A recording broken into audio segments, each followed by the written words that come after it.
Hey guys, welcome back to the channel. This is a story about what if Naruto uses Genjutsu and Kenjutsu.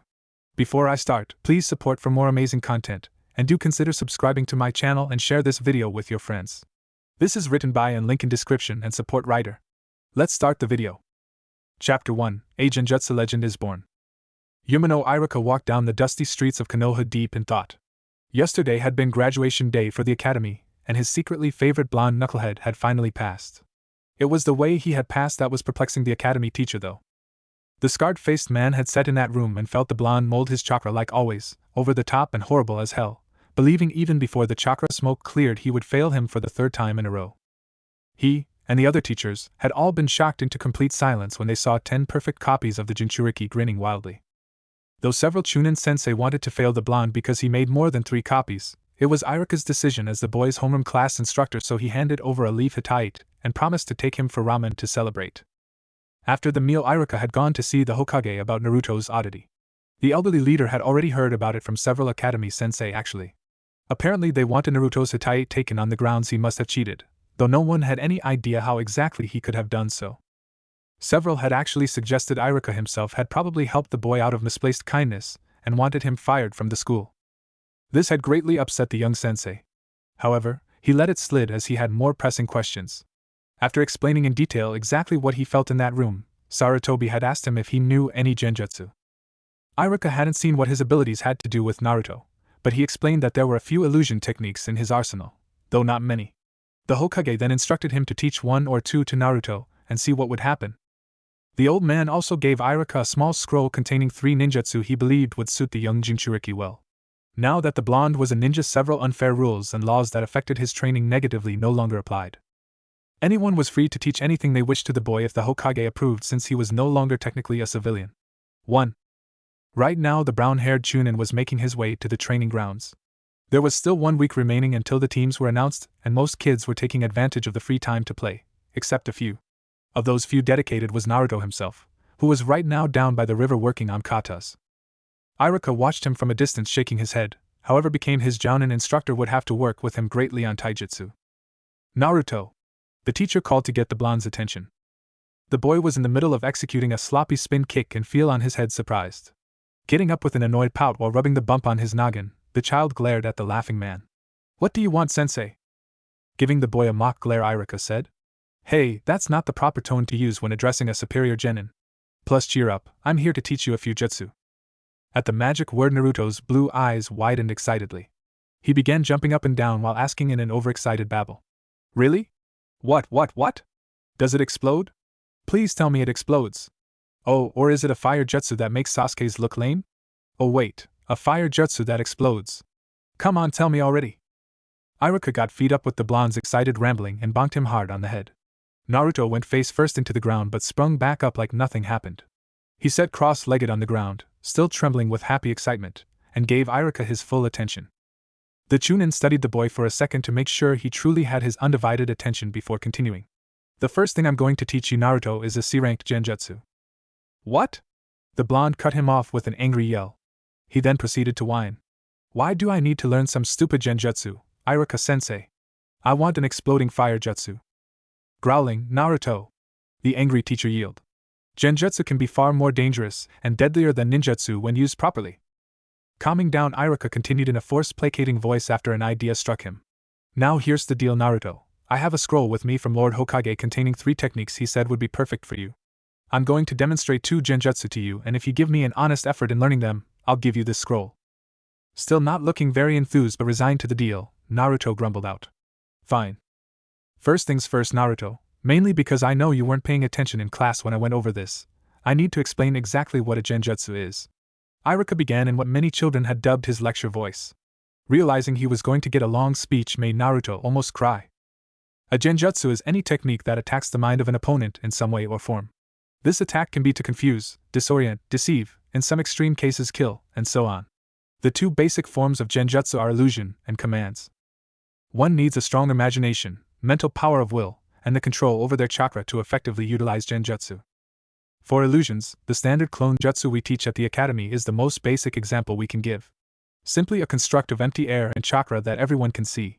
Several faults with the technique is it doesn't cast a shadow, It doesn't make any noise when it moves, and it gives no feel of physical presence to the opponent. An illusion is an indirect method of attacking the brain through eyesight only. We will compare the standard clone to distinguish commands from illusion. Basically, a command is when you directly attack the mind with willpower and chakra. If I chose to, Naruto, I could place a command upon your mind and make you see copies of me similar to the clone jutsu. The difference would be only you would see the clone and no one else. Your mind would also fill in the blanks for me. When the clone moves, you would hear it. When it comes close, you could smell it or feel a false physical presence. Much more convincing to your mind than a simple illusion. The strength of a command genjutsu relies heavily on the caster's willpower, imagination, and overall knowledge of a subject versus the target's willpower and knowledge. There is much more to genjutsu than that. We didn't even go over illusion and command combos. However, that is much more advanced and beyond my abilities. I do need to explain one more thing, Naruto, the two main ways to cast a genjutsu. Those are individual and aerial. Every time you use the clone jutsu, it is an aerial attack. Everyone on the battlefield can see the copy of you and be manipulated in some way by it. This can at times lead to miscommunication with teammates, so you need to be careful this doesn't happen. When you target an enemy directly in a way that only affects them, that's an individual attack. Now, if you're in an area with multiple enemies and allies, learning to sense chakra can allow you to zero in on your enemies only, and preform a mass effect individual group-based attack. Basically, you can make only the enemy see the copies of you without your allies seeing them. Iruka finished his explanation and said, "The only one we'll focus on today is command." "Finally, sensei, your speeches take forever," the blonde complained. "Little twerp." The Chunin thought, annoyed. "The first genjutsu I want you to try is a basic command that makes the target see something wrong. I want you to try and make me see something different, like this." The academy instructor made the hand sign for rooster followed by ram. Genjutsu, false visual. Iruka looked down at Naruto, waiting for him to catch the subtle but noticeable change. The blonde looked on curiously before finally spotting it. "Your scar's gone, sensei." Chuckling, the Chunin allowed his technique to fade as he said, "Good, Naruto, very observant. Okay, you try. Just remember to focus on me when you cast the jutsu, visualize exactly what you want me to see, and try and use as little chakra as possible. This technique can make an enemy see almost anything, but it's best to focus on yourself first because it requires less concentration." Naruto closed his eyes and thought. Coming up with an idea, he made the two hand signs and called, "Genjutsu, false visual." Iruka winced at the horrible amount of chakra the orange-wearing genin threw away in his performance. It took him 3 tries, but eventually the boy managed to connect a moderate amount of chakra with the Chunin's own. The older man soon found himself starting down and Naruto dressed completely in a tailor-made to fit Hokage outfit. Just like yesterday with the clone jutsu, it made no sense. It was like somehow the child's body was molding chakra and discarding what it didn't need all on its own, without Naruto's input. This was not the way genjutsu worked. Every attempt should have unraveled and fallen apart before they could do anything, much less actually work. "Well, did I do it this time, sensei? How do I look in my Hokage threads?" Naruto asked, smiling hopefully. He should have felt his chakra connect to mine. Maybe that huge amount he expelled caused him to miss it. This ability, whatever it is, still requires some level of chakra control to be effective. Otherwise his enemies will know the moment he casts the genjutsu, and Naruto himself won't feel the connection when it works. "You did well, Naruto," Iruka said out loud. "However, you need to feel for the chakra connection that you will share with enemies you capture in genjutsu. It will tell you if they're fooled or not, and if they manage to escape. The connection also leaves you vulnerable to counter techniques, so you need to be cautious of that as well." Naruto seemed to soak up the information in for a second. "Okay, sensei, what now? Do I get my jutsu scroll?" "No," Iruka said sternly. "You get the scroll after you've attempted both genjutsu." "But genjutsu are boring and complicated," Naruto whined loudly. "It's not like I'll ever use this stuff in a fight. Hopefully by my first battle I'll have learned how to blow something up." "No, sensei, not even one with a quarter of a brain is going to teach you how to blow something up until after you've demonstrated some damned common sense, you knucklehead," Iruka yelled down at the Jinchuriki. The orange-clad boy stubbornly folded his arms and looked away. The instructor sighed heavily. He hadn't meant to be mean, but Naruto had to understand exactly what ability he had. Sometimes people were born with a talent they didn't want, and would foolishly chase another. They usually learned the hard way just why this was a stupid decision. More than likely they never got a chance to rectify that mistake. Genjutsu, in the hands of someone that knew how to use it, was one of the deadliest shinobi abilities around.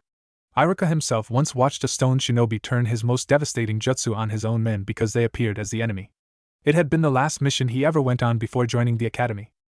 Kurina Yuhi was said to still have nightmares of that horrible day, and the decision she made to save their team. All the power in the world wouldn't do you any good if you couldn't trust your own mind.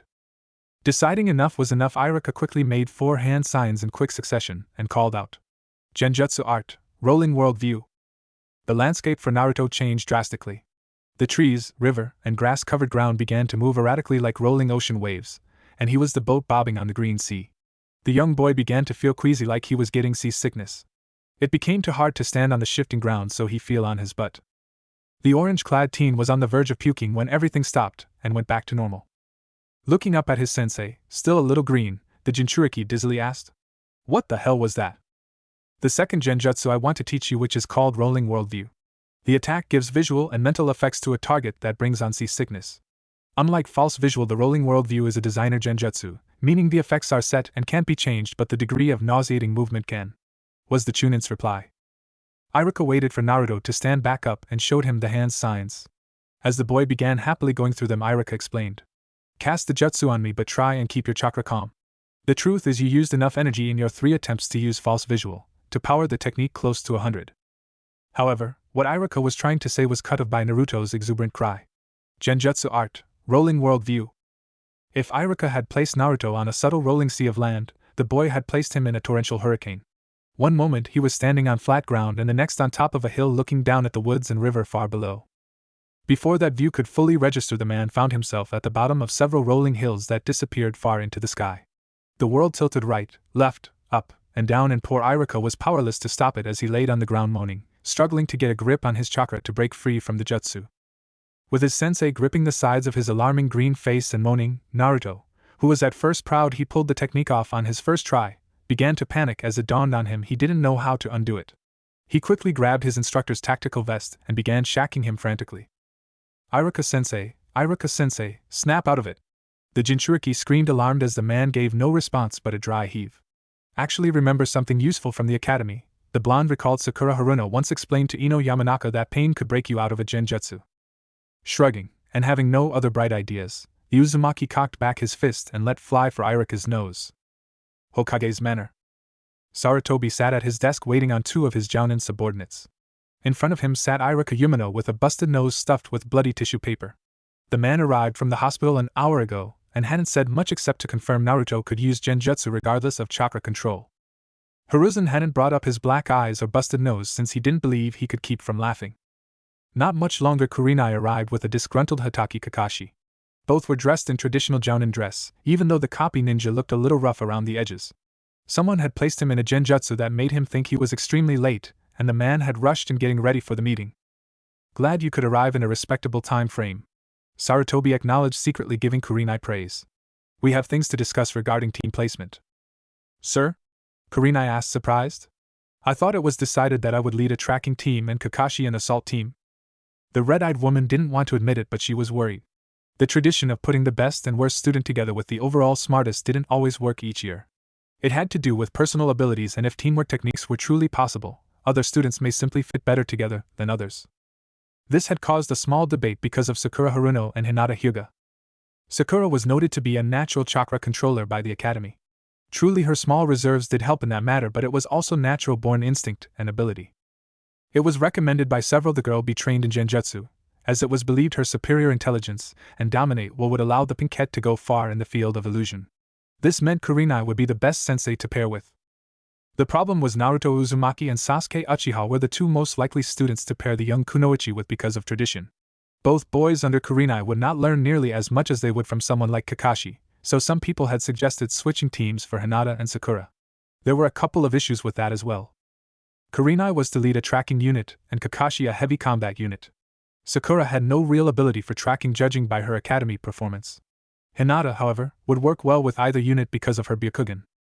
Ultimately, it was decided to keep tradition because there appeared no possible solution, and Kakashi could technically help Sakura with genjutsu as well, just maybe not as well as Konoha's genjutsu mistress. Kurenai herself had been relieved to hear this news. Not that she had anything against Sakura, but she had history with Hinata. With Lady Hitomi gone from this world and the young Hyuga kunoichi entering the academy, the Hyuga clan had paid the village for a long-term mentor mission. Kurenai had served as the girl's confidant for the last 2 years when not on other missions and had hoped to be her sensei. Lord Hokage studied the jounin kunoichi for a second, then explained. There was an oddity regarding Uzumaki Naruto's passing the academy. Several instructors came to me determined that somehow he cheated since Naruto pulled of the clone jutsu with the same deplorable chakra control as always. At the old man's signal, Irika picked up the explanations. What the instructors explained was in fact the case. I came to Lord Hokage to discuss this last night, and he instructed me to attempt to teach Naruto Genjutsu this morning. I decided to teach him the false visual and rolling worldview techniques, as they are the two Genjutsu I'm most familiar with. Was he able to use them? Kakashi asked, surprises. Extremely well, Irika said sarcastically. It took him 3 attempts to us the false visual, but he got rolling worldview on the first try. Somehow his body only uses the chakra it needs for the techniques and discards the rest. That shouldn't be possible, Kurenai said, surprised. Could this be something regarding the Kyuubi? Sarutobi lit his pipe and took a long pull. This is due to Naruto's Uzumaki heritage, not the 9 tails. I'm sure everyone here knows that the Uzumaki clan was known for Fuinjutsu and longevity more than anything else. What most people fail to remember is that sometimes they also possessed immensely powerful natural-born abilities. Sometimes they were apparent at birth and other times only after puberty. Naruto is the later. Every special ability of the Uzumaki clan relies on their unique chakra. Uzumaki Kushina herself possessed adamantine chains which were indestructible metal links forged directly from her own chakra. However, some of the Uzumaki clan had to have a physical anomaly to work a special ability. Last night I had one of my Hyuga A and BU go check on our little blonde menace to confirm my suspicions. What Naruto possesses is known as the Yamigan, or the Dream Weaver's third eye. Literally a third eye is embedded in the frontal lobe of his brain. However, unlike the Uchiha's Sharingan or the Hyuga's Byakugan, this dojutsu can only be used by Uzumaki chakra. It has lain dormant for most of the boy's life and has finally begun to awaken. For now, all it can do is regulate chakra when molding genjutsu to help Naruto cast them. What are its other abilities? Kakashi inquired curiously. I'm not sure exactly what they will be, however, both the Uchiha and Hyuga have written testimony from ancestors that speak of the dojutsu's strength regarding genjutsu. It is possible that Naruto may unlock Sharingan-level techniques in the future. I know from Uzumaki clan records that the eye will begin to make its way to the surface of Naruto's forehead since it has begun the awakening process. When the eye finally appears, there's no telling what abilities it will grant Naruto. So, I take it you want me to take over Naruto's training, sir? Kurenai asked. How exactly will we restructure the teams? To my knowledge, Naruto is no better at tracking than Sakura Haruno. Actually, he may begin developing chakra sensory capabilities soon, Sarutobi explained. However, this opportunity presents us with a unique situation that we rarely see coming out of an academy class. We can form a solid espionage unit with Uzumaki Naruto, Haruno Sakura, and Hyuga Hinata. All were silent until Kakashi asked, surprised. You want me to lead Uchiha Sasuke, Inuzuka Kiba, and Aburame Shino in a tracking and tactical assault unit while Kurenai takes over the other 3 in an espionage unit? That was my thinking, yes, Sarutobi answered. Giving both Jounin serious looks, he asked. Do either of you have a problem with that idea? Kakashi thought it over, somewhat annoyed. He had nothing against the 3 boys personally, but teaching his late sensei's son had always been a given. With his knowledge of jutsu and Sharingan abilities, there wasn't many that could teach the Jinchuriki and control him should the worst happen. There were certain steps that could be taken to ensure the safety of another sensei, sure, but the Sharingan had just seemed like the safer bet. However, he was too much of a professional to let a personal issue get in the way of logical thinking, so said nothing. Kurenai did have a concern. Naruto won't like this, Lord Hokage. The clear sign of a good spy is to never be placed in a bingo book. If the enemy knows you're there, then you've already failed your mission. Ninja that specialize in espionage rarely fight on the front lines or gain recognition. They sneak in, get the information, and sneak out. If you have to throw a punch, the sneaking and spying are over. 2. Hiruzen couldn't help but agree with the statement. Naruto was someone that thrived on attention, and being forced to work constantly in secret would never appeal to him. Still, it was the best possession for him to fill with his abilities. Regardless of that, Kurenai, do you have a problem with teaching any student I named? No, sir, I will teach anyone that wants to learn, she said seriously. The Jounin then looked at Irika and asked curiously. Exactly how keen was Naruto on learning genjutsu? The Chunin chuckled and explained. I had to bribe him with learning ninjutsu to get him to cooperate. Though placing him under the Rolling Worlds technique also worked too, but for the love of Kami, teach him to control the damn thing. He placed me under to practice, and I thought I would die from how nauseating it was. I couldn't get free and Naruto didn't know the release, so he broke my nose. All 4 grown-ups talked things over for a while, then left to accomplish other tasks. Sarutobi watched the young people leave, then turned to face his most hated enemy, paperwork. Looking around to make sure he was completely alone, the old man placed a basic notice me not genjutsu and summoned a shadow clone. The closet pervert then pulled out a little orange book and began reading while thinking. Thank you, Minato, for this basic yet wonderful knowledge. I still can't believe I actually did the work myself the first time around. All those years wasted working when I could have been reading educational literature. Undisclosed location. Mizuki Toji sat at a bar drinking cheap sake while silently cursing his luck. The plan was simple. The demon brat fails and gets tricked into stealing the forbidden scroll of seals. Then he, Mizuki, would steal the scroll for his master Orochimaru, leaving the boy dead with the blame. The only problem was somehow Naruto could defy the rules everyone else had to follow and use Genjutsu without proper control. It would take some more planning, but Mizuki still thought it would work. Naruto could still get him to steal the scroll and take the blame.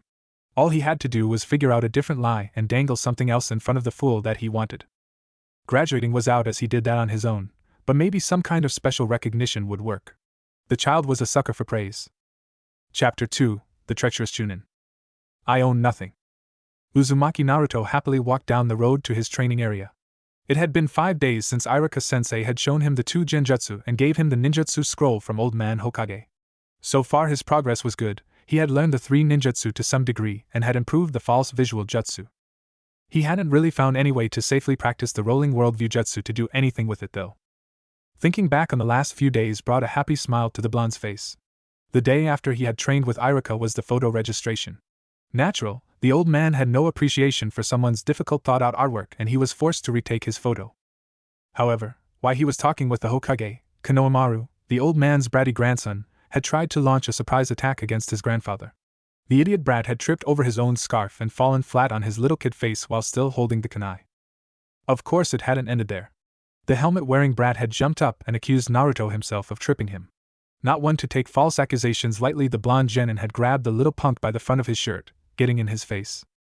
Konohamaru's asshole of a sensei, Ebisu, who had come in right after the failed assassination attempt, demanded Naruto turn loose of the child at once on the grounds that the third Hokage was his grandfather. As Naruto himself was curiously looking for the family resemblance between the two, helmet-head brat had the stupid idea to ask if he, Uzumaki Naruto of all people, was afraid to hit him because his grandfather was the village leader. The orange-clad genin had proceeded to clobber the fool to the floor while saying, "I don't care if he's your grandmother, believe it!" What had proceeded from there was actually a fun day for Naruto, as he was able to teach Konohamaru his specialty sexy jutsu. The little boy had tried to follow him around the village, tried being the key word. His sneaking ability was horrible, and his disguises would make most academy students laugh. Honestly, how did you get the fence's wooden planks horizontal? After a small argument where Konohamaru called Naruto boss to butter him up, the blonde agreed to tech himself sexy jutsu so he could defeat his grandpa. The two then proceeded to uncover the secrets of female beauty by sneaking into adult stores and the girls' locker room at the local bathhouse. It had been a day of painful wax for the Jinchuriki. No one wanted to hit the honorable grandson, but everything paid off in the end. The whole thing had almost been ruined by Ebisu. The pompous sunglass-wearing jerk had found both boys while they were taking a break. He grew somewhat angry at seeing Naruto hanging out with Konohamaru. When he demanded the small child abandon the blonde and return to him for training, the Hokage's grandson demonstrated his new jutsu, turning into a perfect busted brunette. Ebisu hadn't been impressed by what he called a scandalous technique, and claimed it just proved Naruto was a bad influence. He grabbed the small child by his scarf and attempted to drag him off. Getting fed up with the grown man's bad-mouthing and attitude, the angry blonde silently cast the false visual jutsu. Ebisu was so distracted trying to wrangle his young student he didn't feel the genjutsu take hold of him, but he did feel the large wave of chakra Naruto had released. He glared in the Jinchuriki's direction wondering what he was up to. When the man turned back to Konohamaru, the jounin found he was no longer holding a scarf but a slender feminine arm. Nervously following the appendage upwards, the man was met by the image of a young necked blonde woman with whisker marks on her cheeks, all the right curves, and gorgeous blue eyes. He turned a startling red as blood rushed to his face. "Oh, Ebi-kun," the beautiful goddess said, holding her right hand up to her mouth and giggling. It was too much for the closet pervert. Blood squirted violently from his nose as he flew backwards unconscious. At first, Konohamaru had been confused by what happened until Naruto explained he used his genjutsu combined with sexy jutsu to defeat the big jerk. This had started a begging session in which Naruto got a taste of just how annoying he could be when the little boy began winning and demanding his boss teach him the technique. As it was getting late, the newly minted genin told the annoying kid to meet him at the river the following morning. This turned out to be a good decision on Naruto's part. The following day, Konohamaru showed up with his two best friends, Udan and Moegi. All three little kids had been wearing goggles on their heads mimicking their new hero, in their words the super powerful genin that defeated the annoying Ebisu. After talking it over for a few minutes, the blonde Jinchuriki agreed to show them the false visual if they helped him to perfect it, but not rolling worldview because he didn't want a repeat of the Irika incident. With help from the kids, Naruto was able to get better at detecting an individual's chakra. He was also able to learn how to target one person in a group of people. The genin also practiced placing his technique without direct line of sight by having the kids hide in the woods and sensing out their presence, but so far that wasn't working out too well. The children benefited also, of course. They learned the false visual, even though Moegi was the only one to get it to work kind of, and they learned to recognize when something they were seeing was fake. Naruto would place them in the technique and have them walk through the woods and point out the false animals they saw. So far they were surprisingly good at this, but they still missed a few every now and then. It was also fun to make them see amusing things like dancing flowers and singing squirrels. The blood-soaked man-eating tree was probably a little over the top, which was why the good-natured blonde genin only did it once. Fun as it was to practice and play with Konohamaru and his friends, Naruto hadn't really gotten a chance to work on the ninjutsu the Hokage gave him. He managed to get each one to work, but that's about it. The genin was wondering about strategy, and if his genjutsu could somehow be used with his current ninjutsu. Closing his eyes to sense for chakra when he made it to the river, the orange-wearing ninja didn't feel anyone. A shinobi had to keep their secrets after all. Unbeknownst to the Jinchuriki, there were in fact two people watching him that he failed to detect, one with malice and one with curiosity. The one who was curious was a young girl named Hyuga Hinata. The young kunoichi had a big crush on the blonde for several years but was too shy to approach him. Today in the village she had seen him leaving the local ramen stand and activated her Byakugan to have a better look. While using her X-ray vision, the blue-haired girl had seen something alarming. It was a glowing spot in Naruto's frontal lobe. Worried that it could possibly be a tumor, the girl had followed to examine it further. However, as she studied the anomaly, Hinata noticed that the growth was more like an eyeball. Curious about this strange development, she had continued to tail her crush. The second person watching Naruto was Mizuki. He had finally thought of a convincing lie to sell the boy to convince him to steal the scroll. At the moment he was seething with jealous anger as the genin casually displayed the multi-shadow shuriken jutsu. Where the hell did he learn that? Possibly from the same damn demon lover that taught him a way around the clone jutsu. Down in the clearing, the young boy was grinning in pride at a torn-up training post he just massacred. All over the 10-foot planted log was around 50 shuriken. Each one disappeared in a puff of smoke, leaving the damage they did behind. This was one of the 3 techniques the Hokage had given him. It required the person making the replications to have at least one real shuriken on their body somewhere. Though when you got good enough with the jutsu, you no longer had to have a real one with you. It could also work with any weapon available. The second jutsu was like the first because it also worked by cloning a weapon on your body, only it made a perfectly scaled larger model. It was known as the Giant Shadow Shuriken Jutsu, and it was giving Naruto some trouble. It wasn't the ability to create the giant weapon that was the problem, but the ability to weld them. Luckily, the old man had given him a way around this with the third technique. The final technique in the scroll was a strength enhancement ability called the Divine Embodiment Jutsu.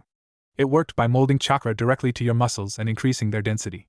Naruto had tried to use the technique along with the Giant Shadow Shuriken, but it was hard to properly balance and throw accurately.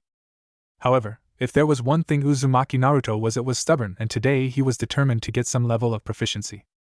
Doing as the scroll instructed, the orange-clad boy centered his chakra to prepare the divine embodiment, only to be interrupted by someone calling him. "Hey Naruto!" Looking around, startled, the boy saw one of his academy instructors approaching. It took him a moment to place the chunin with long white hair, but the name came to him soon enough. "What's up, Mizuki-sensei?"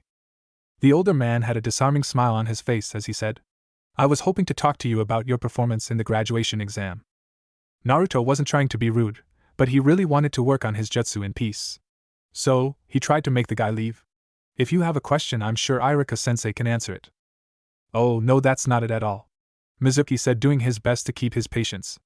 "I was thinking about you becoming a genin. With your performance during the exam, and with what I witnessed just now, I believe you should be a chunin like me." "One? Really?" Naruto asked, astonished. "Is that even possible, sensei? Don't I have to be a genin first no matter what?" Mizuki gave him his best honest smile and explained. "No, Naruto, there exists a special exam the academy can give to those exceptional few. Talking it over with a few of my colleagues, we decided almost unanimously that you deserved a chance to graduate as a chunin based on your graduation performance." The gullible blonde was excited. This was the opportunity of a lifetime. "Thank you, sensei, that's so awesome. What's the test?" As Mizuki began explaining his lie, Hinata read the man's lips with her Byakugan.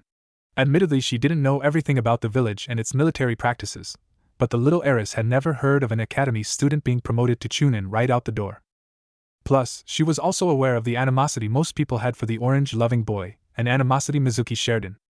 When Mizuki thought no one was looking, the man would usually glare at various children with jealous anger. Hinata believed secretly the academy instructor was envious of anyone born to a clan with special abilities or training. The young heiress never caught him glaring at her because whenever she was in sight of him he acted nice, but figured he held the same jealousy for her as he did every other privileged child. The one thing Hinata never understood was why the man would also glare at Naruto. The orphan boy had no parents to speak of and was definitely not privileged, at least not as far as the girl knew. Yes, the Uzumaki clan had been powerful, and the blonde definitely inherited their massive reserves of chakra, but there was no way for him to learn clan jutsu as most of them were lost. Mizuki would glare at Naruto with the meanest look of all, and the shy girl believed would never agree to some test to make her secret crush a chunin. Watching Naruto leave to fulfill his fake test, Hinata began to sneak away. She would go to her father and explain what was happening. However, before she could make it out of the woods, a cold voice asked, "Well, what do we have here?"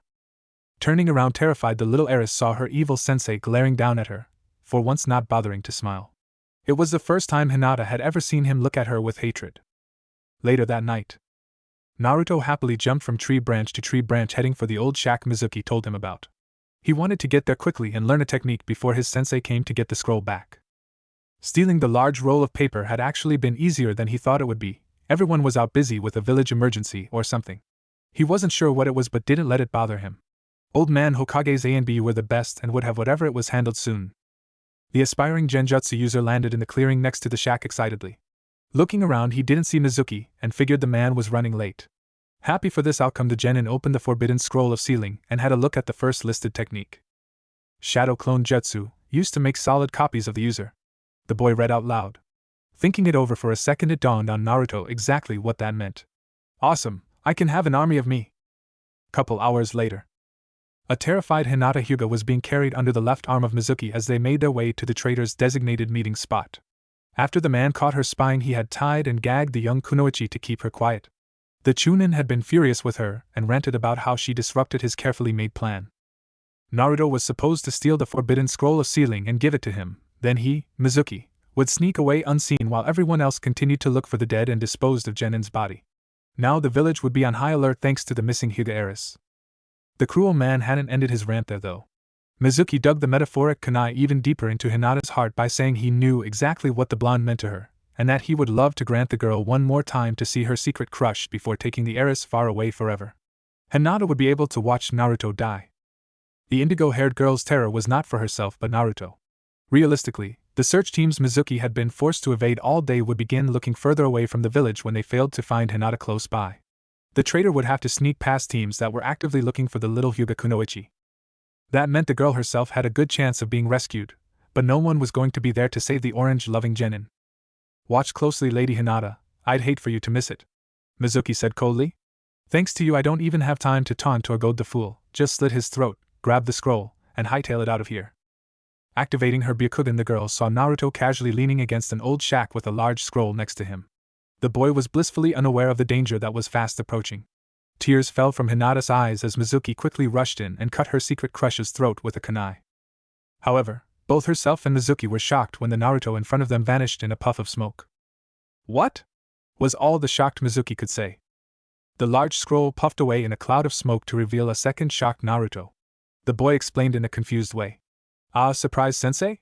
I managed to learn Shadow. Why are you carrying Hinata? Why is she all tied up?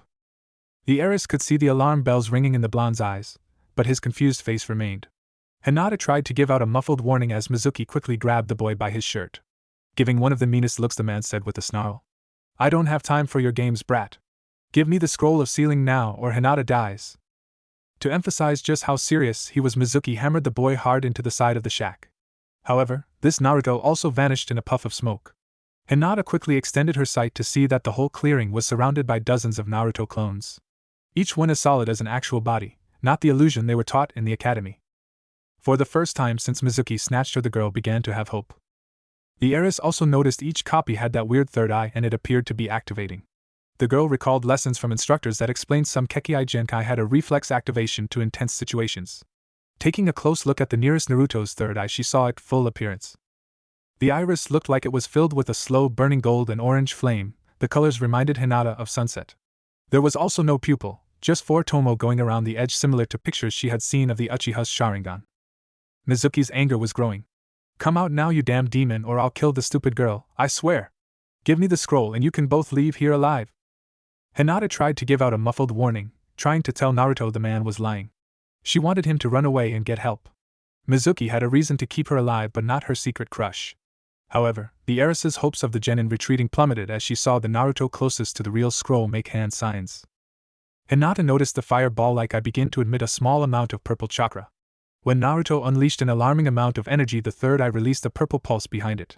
The first wave of chakra did nothing but alert Mizuki to Naruto's presence, but the second placed energy in his mind that began to attack his neural pathways. The enemy dropped her and began to drunkenly stumble around while turning green. Still observing everything with her Byakugan, Hinata noticed every clone charge just as Mizuki dropped to his knees. Several clones had done something to themselves that made their muscles glow with chakra.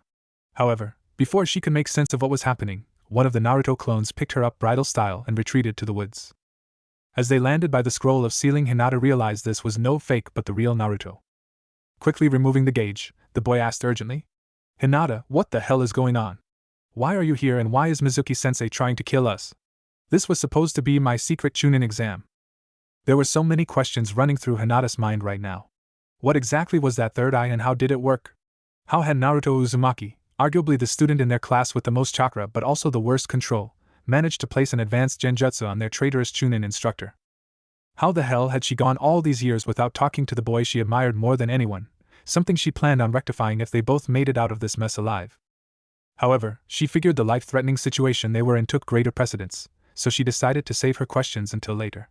As the blonde began untying her, Hinata quickly explained. "It was all a lie, Mizuki only wanted the scroll. I saw him trick you and was going to tell my father, but he stopped me before I could. Mizuki decided to take me along with the scroll and kill you. We have to get out of here now." Naruto stood in shocked disbelief. Mizuki was a traitor, it couldn't be possible. Going over the events from the last few minutes, he knew Hinata was telling the truth. Coming to a decision, the whisker-faced boy gave the young kunoichi a determined look. "Take the scroll and run, I'll hold him off."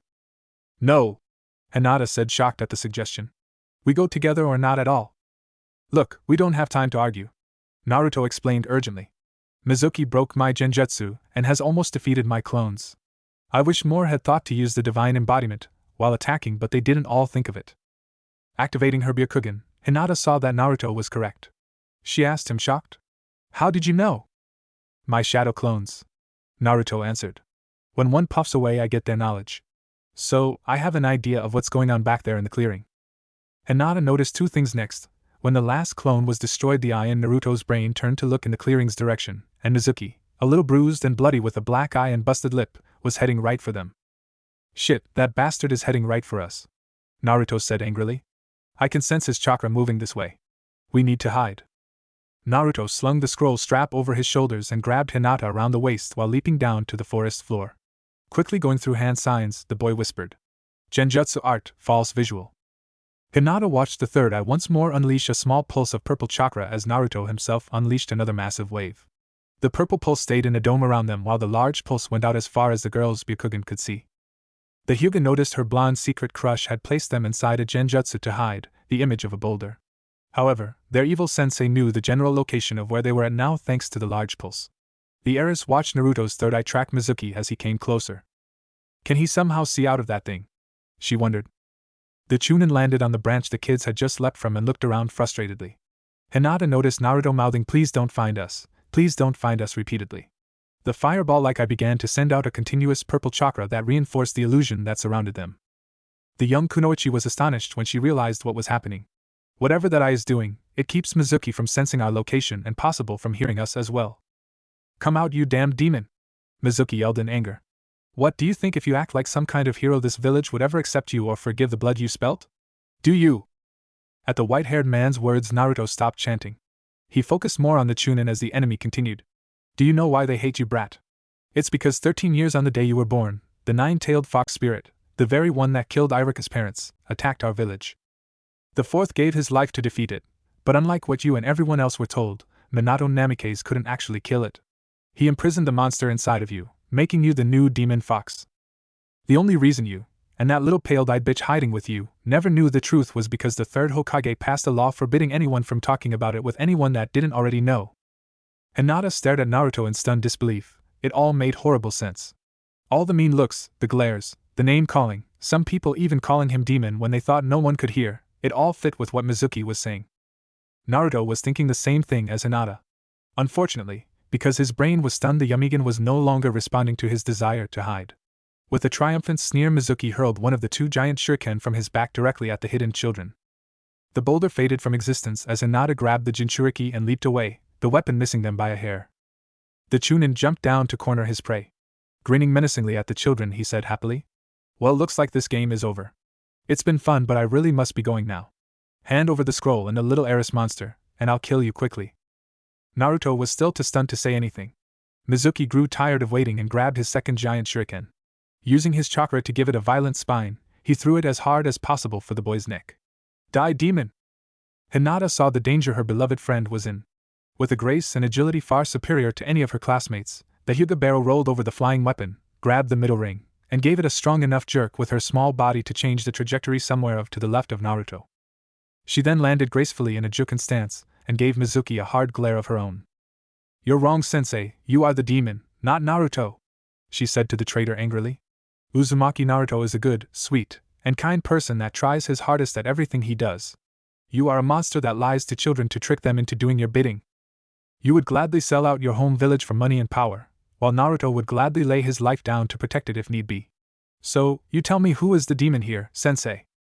Naruto was once again shocked, only not because of a horrible revelation, but because he had never seen Hinata in such a way as this. No one had ever stood up for him really, sure when old man Hokage or Iruka were around people acted nicer, but no one had ever called villagers out on their behavior towards him like Hinata was doing right now. It filled him with an emotion he had never felt before, and renewed his resolve to kick Mizuki's ass. The Chunin was also staring at the little heiress in disbelief. How could anyone respect or adore this monstrous brat when they fully understood exactly what he was? Yet here this pale-eyed kunoichi was trying to defend a demon, and possibly still fantasizing about having his spawn one day. Pulling a kunai from his weapon's pouch, the man said with contempt, "I've changed my mind, you can die with the monster you love, you little bitch." Mizuki charged with his kunai and hand straight for the girl. However, before he could reach her, his view of the world began to move like the ocean again. Aggravatingly breaking the Genjutsu, the traitor was met with a lethal-powered juken strike to the chest. Quickly shifting his body, the grown man changed the fatal strike into a painful blow that he would easily survive. Backpedaling from the strike, the Chunin saw the clearing fill with smoke.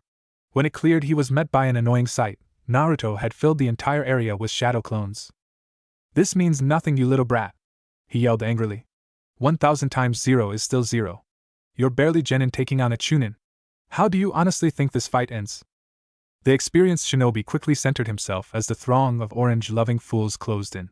Using kunai and shuriken, the man managed to destroy a large amount before they could get to him. When they did finally close, Mizuki began to display his superior taijutsu, often using the small smoke screen of disappearing clones to disorient other clones for easier kills.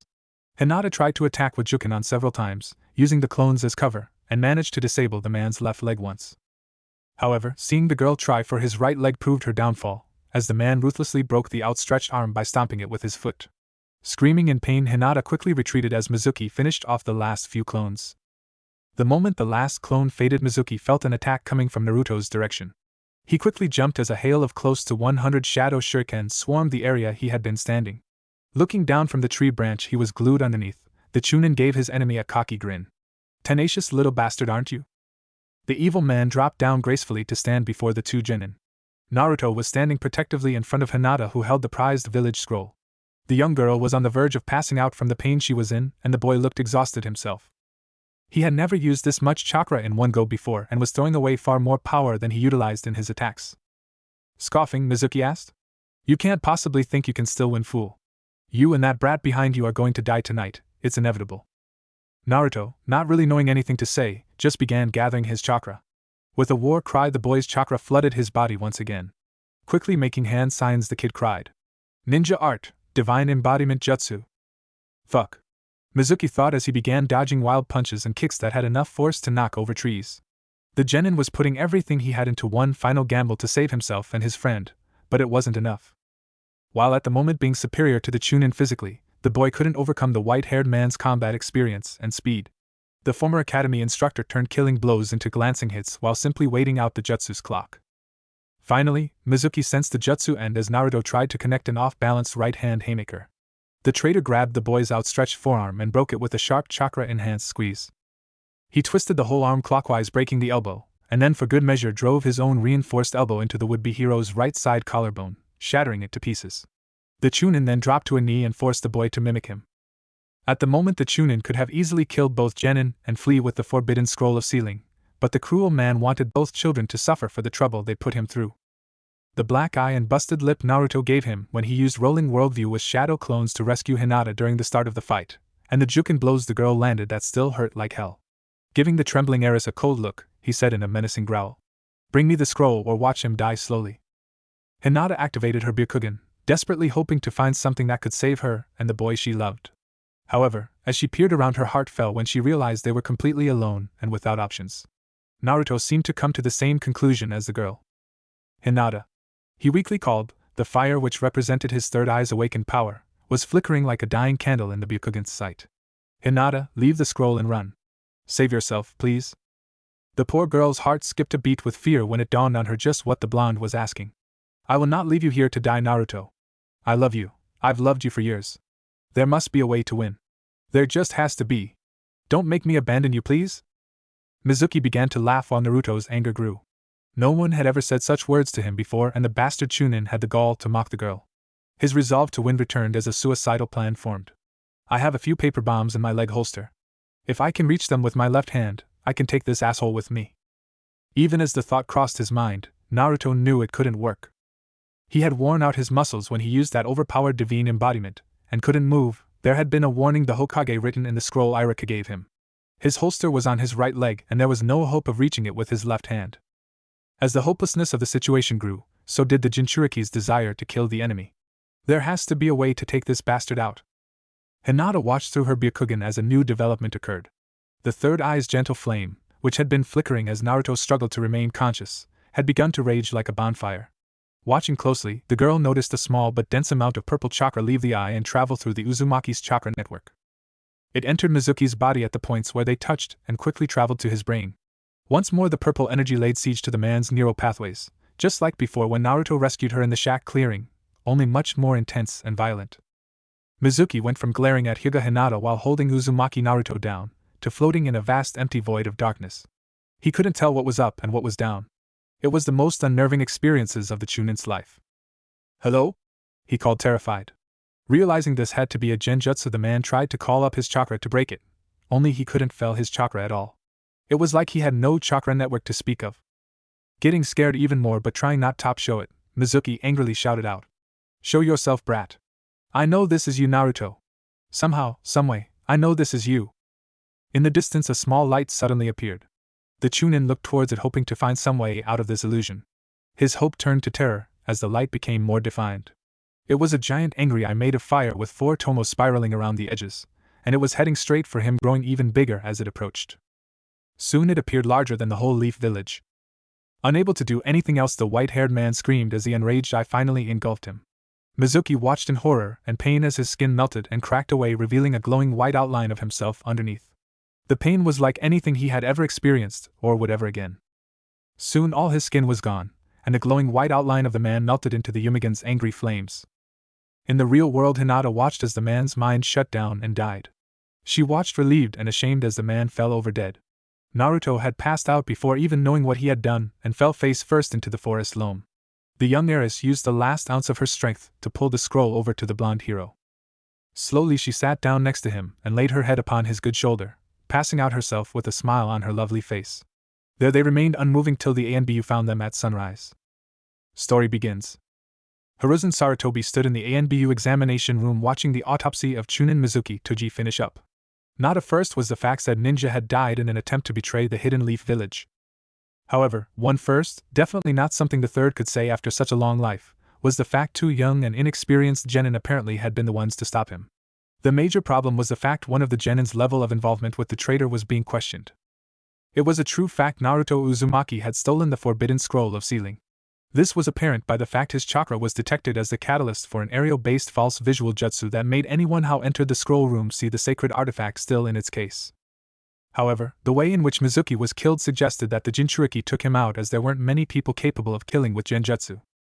These facts lead to two possible conclusions. Naruto and Mizuki worked together in stealing the scroll, but the boy had drawn the line at kidnapping Hinata, causing the two genin to team up to stop the Chunin, or the adult kidnapped the girl in order to force the Jinchuriki to get the scroll for him. Naruto could have gone along with the crime just to avoid the confrontation that could have gotten Hinata hurt, but Mizuki still tried to get rid of any witnesses, causing both kids to fight back and kill him. Inoichi Yamanaka was trying to uncover information from Mizuki's brain, but Sarutobi didn't hold out much hope of that working. The old leader watched as his head of analysis approached wearily. He could tell by the man's face there wasn't any good news, he just hoped there wasn't bad news. Lord Hokage. Inoichi began in an official-sounding way. The only son of Minato Namikaze meant a lot to everyone that knew the truth, and he was trying to be professional. Nothing to report, sir. The brain was completely wiped clean by whatever jutsu killed him. I've never seen anything like it. Whatever consciousness that established Mizuki Toji has been completely erased. I can't even find the basic mental commands we all have at birth. How the brain tells the heart to beat or lungs to function was erased along with everything else. Sighing, Sarutobi explained. I figured as much, Inoichi, but was hoping for answers to resolve this quickly. The longer the uncertainty of Naruto's loyalty lingers, the harder biased rumors will be to crush. The man was uncertain, as he suggested. Reading Naruto's mind while he sleeps would be difficult. His subconscious, like everyone else's, would try and reject my intrusion. His status as a Jinchuriki is a caution, but I would be more concerned of the Yamigan attacking, especially with what it did to Mizuki. Reading Hinata Hyuga's mind would also present challenges. First, Hayashi Hyuga may give us permission, but he will still take offense. The fact I'm potentially discovering Hyuga clan secrets from his daughter would be an insult no matter what reassurances I give. It ties back into the fact the Hyuga themselves live in an area where the Byakugan won't allow them to spy on other clans. The second problem will be the girl's Byakugan itself. It takes more than the dojutsu to use the Hyuga's sight. You need a mind trained to receive a much higher level of visual input than most. I haven't had the child's training, so her sight would be very disorienting to me. Truly, I doubt I could get much from her. Sarutobi nodded his head, understanding. If there is nothing more to learn here, then I'm going to the hospital. With any luck, Hyuga Hinata will be awake by now. It will take another day or two for Naruto to regain consciousness naturally with the strain his dojutsu placed on his mind, as well his level of pain. The shattered collarbone and broken arm combined with overusing the divine embodiment will hurt like hell. Hamura Mitokado, an elder council member, came walking up with a stern frown upon his face. The elderly man was followed by the second elder council member, Koharu Yudatane. Unlike the man, her face was filled with concern. Sarutobi just knew they would both be headaches in their own way. Hiruzen, Hamura, and Koharu had been teammates since before the first Great Ninja War. Under Tobirama Senju, the second Hokage, they had formed the very first Team 7. The three had always been able to take care of themselves and look after one another, which was one of the main reasons the Hokage's old teammates were chosen as the village advisors. However, in recent years they had begun undermining Hiruzen's wishes whenever they could because they disagreed with the way he ran the village, Hamura more so than Koharu. Sarutobi, we need to talk, Koharu said nervously. We're not sure who talked, but rumors about last night are starting to spread. I actually heard a shopkeeper gossip that Naruto was the one that kidnapped Lady Hinata and stole the sacred scroll, and Mizuki died stopping him. Please tell me you corrected the idiot, Inoichi asked, disbelieving. We couldn't, Hamura explained. Technically there is still a gag order in effect. When some people asked us directly, all we could say was it's still being investigated.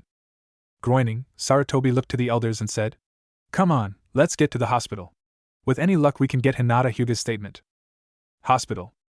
Hyuga Hayashi stood in the lobby of the Leaf Village Hospital waiting for an update on his daughter. Since an extremely sensitive investigation was underway that she was involved with, the Hokage had declared her off limits to visit unless he, Hiruzen himself, or Shikaku Nara were present. No one was allowed in her room to keep from undermining possible testimony for or against Naruto Uzumaki. It wasn't like Hayashi didn't understand what the boy meant to Hidden Leaf, both as a Jinchuriki and future Uzumaki clan head, but this was his firstborn baby and he wanted to see her, not that his stock facial features gave his anxiety away. He truly wished Minato's son hadn't killed Mizuki. Hayashi would have made his departing from life much more slow and painful. Looking up, the furious father saw a man in green scrubs coming. The man nervously approached Hayashi and introduced himself. Good morning, sir, I'm your daughter's head doctor, Kawamoto. At the moment she's resting comfortably, and we have managed to fully heal her right arm. It was a clean break, so there should be no lasting damage. We will still place a cast over it for a few days to be sure the bone is protected while it regains its full density. Should be no lasting damage? The head Hyuga asked coldly. Oh, well, sir, no medical practitioner could ever say with 100% certainty exactly what the end result would be with each individual patient. The doctor explained while nervously laughing. Each person is different, you see. Some people heal faster than others, but I can say with 99.99% certainly Lady Hinata will make a full recovery. Hayashi's eyes burned with a cold fury even as his face gave nothing away. He deeply found this man annoying. However, the clan leader had more questions to ask on behalf of the village. Can Hinata be awakened safely at this time? Yes, sir, she can, but I would prefer her to wake on her own, mainly for healing purposes. The nervous doctor explained in what he hoped was a way that placated the head Hyuga. The stock long brown-haired man filed the information away for when the Hokage arrived.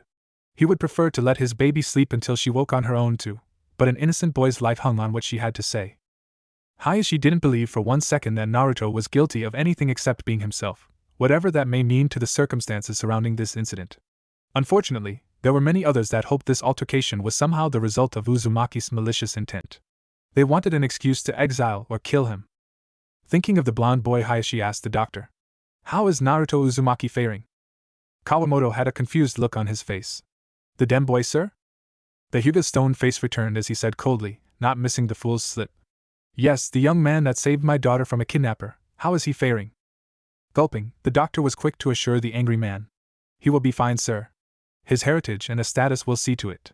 His right arm is in a cast up to his collarbone, but has already begun to mend, though if awoken the pain would be intolerable. We expect to remove his cast before your daughter's actually. With Hinata we are worried for the forearm's radius and ulna being a little bit softer than usual right after medical jutsu application. As Naruto is an Uzumaki, he won't have those particular problems. Hinata will need a few more days to regain her full bone density. It's only a minor concern, as I said, sir." Kawamoto walked off quickly after that, afraid of making Hayashi angry again. The Hyuga watched the doctor walk off, still thinking of strangling him. He impatiently waited for the Hokage to arrive so he could see his daughter. It wasn't much longer before Hiruzen arrived along with both elders Hamura Mitokado and Koharu Yuditane. The three walked up to Hayashi quickly. The irritated Hyuga gave contemptuous looks to both elders and addressed the Hokage. "Naruto Uzumaki and my daughter Hinata are both doing fine, sir. Both have had their various broken bones set and are sleeping peacefully. However, if need be we can wake Hinata up now to question." "It would be best to wake the girl and get this over with," Hamura advised. Kohara nodded her head in agreement, her tightly wound gray bun barely moving an inch. Hiruzen thought it over and said, "I must agree with the elders. However, I just sent Anbu to retrieve Kurenai Yuhi and believe it best to wait for her. Lady Hinata will be more comfortable around Kurenai and easier to talk with. Unless you have objections, Hayashi?" "No, sir. I have no real concerns waking Hinata up but would like to wait on Jounin Yuhi," the clan leader stated formally. The four waited another half hour for the Jounin to show. When she did they could tell the lovely black-haired woman had recently showered, as her hair was still a little damp and she was dressed in her distinguishable wrap-made outfit with the one red sleeve. "Sorry it took me so long, Lord Hokage. When I returned from searching for Hinata I collapsed on my couch to sleep. I was just getting out of the shower when Anbu informed me to meet you here at the hospital." "It's fine, Kurenai," Sarutobi assured her. "We have decided to wake Lady Hinata early. It's unfortunate but we need answers as soon as possible." The group of five walked down the hospital hallway to room 303. Across the walkway stood an Anbu guarding room 304, the place where Naruto slept. The group of five entered Hinata's room quietly. There they met an attending nurse sitting in the corner. The young woman stood up and smoothed back her short, dirty blonde hair. "Sir," she nervously said, addressing the Hokage, "I was told to stay here in case you needed to wake Lady Hinata. Will we be waking her up prematurely?" "Yes, dear," Sarutobi answered with a kind smile in hopes of alleviating the nurse's anxiety. The woman walked up to Hinata's bedside and placed two green glowing fingers on the child's brow. The indigo-haired girl's face took on an expression of frustration as she slowly returned to conclusions. She blinked her eye quickly and looked around at the room's occupants, her gaze settling on Hayashi. The short-haired nurse cleared her throat to get the young girl's attention. "Lady Hinata, I'm your attending nurse Hiromi. Are you in any pain or discomfort?" Looking down at her arm, Hinata answered. "No, ma'am, not really. My arm feels a little numb, but I can move the fingers." Smiling kindly, the nurse explained. "That's good, dear. Any change let me know immediately. Lord Hokage has questions for you regarding the incident that got you hurt. I'll be close by if you need anything, checking on my other patient brought in with you, Naruto Uzumaki." At her crush's name, the heiress focused back on the woman and asked in a quiet, shy manner, "Is Naruto-kun okay? His right arm was hurt far worse than mine." The lady smiled kindly at her little patient. "Oh yes, Naruto is doing just fine. He's a tough little guy and will be back to his normal amusing antics in no time, I'm sure. Bowing politely to the room's occupants, the nurse left to attend the little hero. Hayashi walked to a corner and stood stiffly while Sarutobi and Kurenai sat on Hinata's right and the elders her left. Smiling, the Hokage began in his usual grandfather voice. We do apologize for waking you, dear, but I'm afraid this can't wait. We need you to tell us exactly what happened and how you came to be in Mizuki Toji's hands. Why, sir, did something else happen? Hinata asked, nervous and confused. She didn't understand why there would be concern. Kurenai quickly interjected before anyone else could, namely Elder Hamura. No, Hinata, everything is fine so far as we know. However, there is a concern that Mizuki could have a partner in or around the village helping him. Sarutobi was grateful that he had brought the Genjutsu mistress. If word got around they had led Hinata's answers to a more favorable outcome for Naruto's sake, it would bring into question the girl's whole testimony. They wanted to hear what she had to say in an honest manner as possible, and that meant not telling her the boy she loved was under suspicion of treason. Otherwise she may try to craft answers to protect him, or others could falsely say she did to continue holding Naruto under an unfair light. Hinata looked back and forth between Kurenai and the Hokage, saying, No, he didn't have a partner, not any he mentioned anyways. The truth was he didn't want me at all, just the forbidden scroll of sealing. Koharu gave Hinata a searching look and asked, Did Mizuki kidnap you to force Naruto Uzumaki to steal the scroll for him? Looking even more confused, the young Hyuga said, No ma'am, that's not how it happened. There was a look of triumph in Hamura's cold, vindictive eyes at the girl's words. He shot Sarutobi a look that clearly stated his victory over being right about the Uzumaki boy. Kurenai, however, had another question. Hinata, how exactly did you come to be in Mizuki's clutches? Start from the beginning and leave nothing out. You don't know what you could have missed that we more experienced shinobi could pick up on. The indigo-haired child smiled shyly at her mentor and began. Oh well, you see, I was going to buy some cinnamon buns when I thought I heard Naruto-kun's voice. So, I activated my Byakugan to check and it was him, only I noticed something wrong. It looked like there was a tumor in his brain, so I followed to have a closer look. A brain tumor? Koharu asked for clarification. The Hokage decided to explain. Not a tumor but an eye. The Uzumaki clan's Yamigan, or Dream Weaver's third eye, a rare ability that few are born with. It allows the user to wield Genjutsu without proper chakra control and possibly has a few abilities that we have yet to see. And won't ever see. Hamura thought angrily. We will have to put Genjutsu disrupting seals in the demon's prison cell. Hinata, still oblivious to the danger her personal blonde heartthrob was in, continued her explanation after filing away the Hokage's information for later. Getting back her train of thought, the girl began in her normal quiet voice. I watched Naruto-kun training for a while. I was wondering if he would do something with the Yamigan, but he never did. After a little time had passed, Mizuki approached Naruto to talk. Here the girl paused to think. How to explain this so I don't embarrass poor gullible Naruto-kun? Growing impatient, and wanting the boy's treason confirmed, Hamura asked harshly. Well girl, what did he say? Lady Hinata? Sarutobi corrected his colleague in a reprimanding tone, giving him a cold glare. The male elder had the presence of mind to understand his mistake and said, Sorry Lady Hinata, please tell us what Mizuki talked with Naruto about. Not seeing any way to make it sound better, the girl began explaining. Mizuki told Naruto that he and several academy instructors believed because of his performance during graduation, that he deserved to take a secret test to become a chunin. The test was to steal the sacred scroll and bring it to the old shack in the North Woods. Mizuki told Naruto-kun where to find the scroll and everything. Elder Hamura Mitokado was furious as he saw the boy walking free in his mind. Not only that, but also being praised as some kind of damned hero for saving both the scroll and Lady Hinata from a traitor. No one could ever fault a student for believing a teacher's word.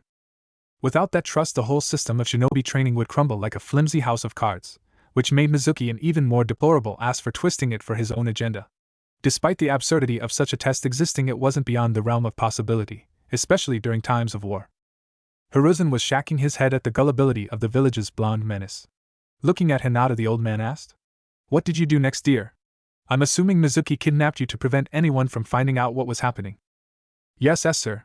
I didn't know if there really was such a test, but I knew Mizuki hated Naruto-kun. The young girl continued her testimony. I had seen him glare at multiple children in the academy when he thought no one was looking, clan children mostly, but he glared the hardest at Naruto-kun. I knew if such a test existed, it wouldn't be Mizuki telling Naruto-kun about it. I was on my way to talk with my father when he grabbed me. From there, Hinata explained how Mizuki spent the day carrying her around while avoiding search parties. Kurenai watched her facial expression close as the shy girl came to the actual fight. The worried Jounin was afraid of psychological problems resulting from the trauma that was endured. She was also keeping a close eye on Hayashi. Every time his daughter said Naruto-kun, his right hand twitched a fraction of an inch. Kurenai noticed the small child was coming up to a part of her story that held deep emotion. The power she described regarding Naruto's Yamigen was truly incredible, especially how it reacted to the boy's desire to hide from Mizuki and reinforced the bolder illusion they hid inside. However, this is where Hayashi's oldest began to tear up a little. Mizuki told us why the village hates Naruto-kun. The indigo-haired girl sobbed. He told us about the QB so Naruto would make a mistake. Hiruzen placed a comforting hand on Hinata's shoulder and said, I'm glad you don't judge Naruto unfairly for his burden, dear, but please remember it is a village secret, and you must not talk of it. I know that, sir. Hinata sniffled. I just don't understand how people can judge him for something he has no control over. I ask myself that every day, Lady Hinata. The Hokage said while shooting the man across from him an unreadable look. Hamura just gave him the same look back in defiance.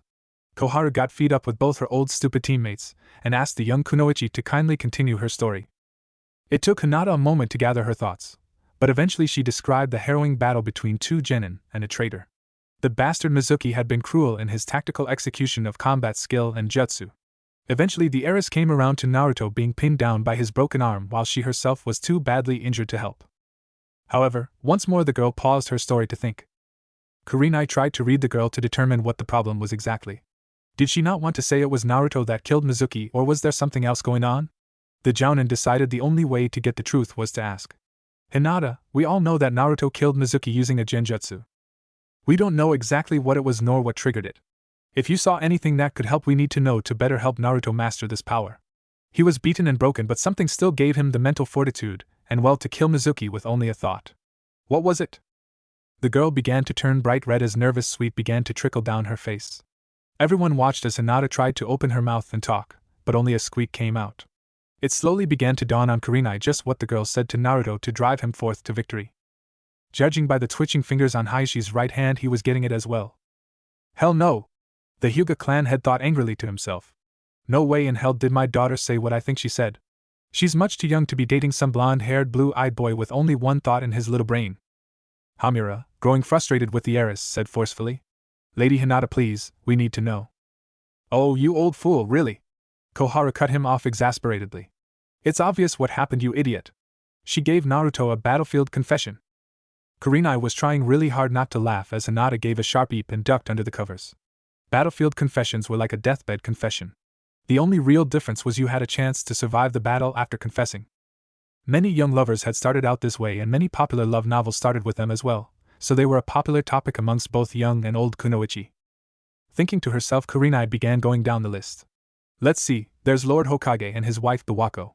Hayashi and his wife Hitomi. If the story's true, they consummated their love in the medical tent that very night. Who else? Enko. Really, that was more of a in the heat of passion romance that fizzled out quickly. Oh yeah, who could forget Naruto's very own parents Minato and Kushina? Kakashi told me he possibly saw Naruto's very own conception when he came to training early once. The best animal to describe those two would have been rabbit. As that last thought crossed her mind, the Jounin's eyes quickly found Hayashi.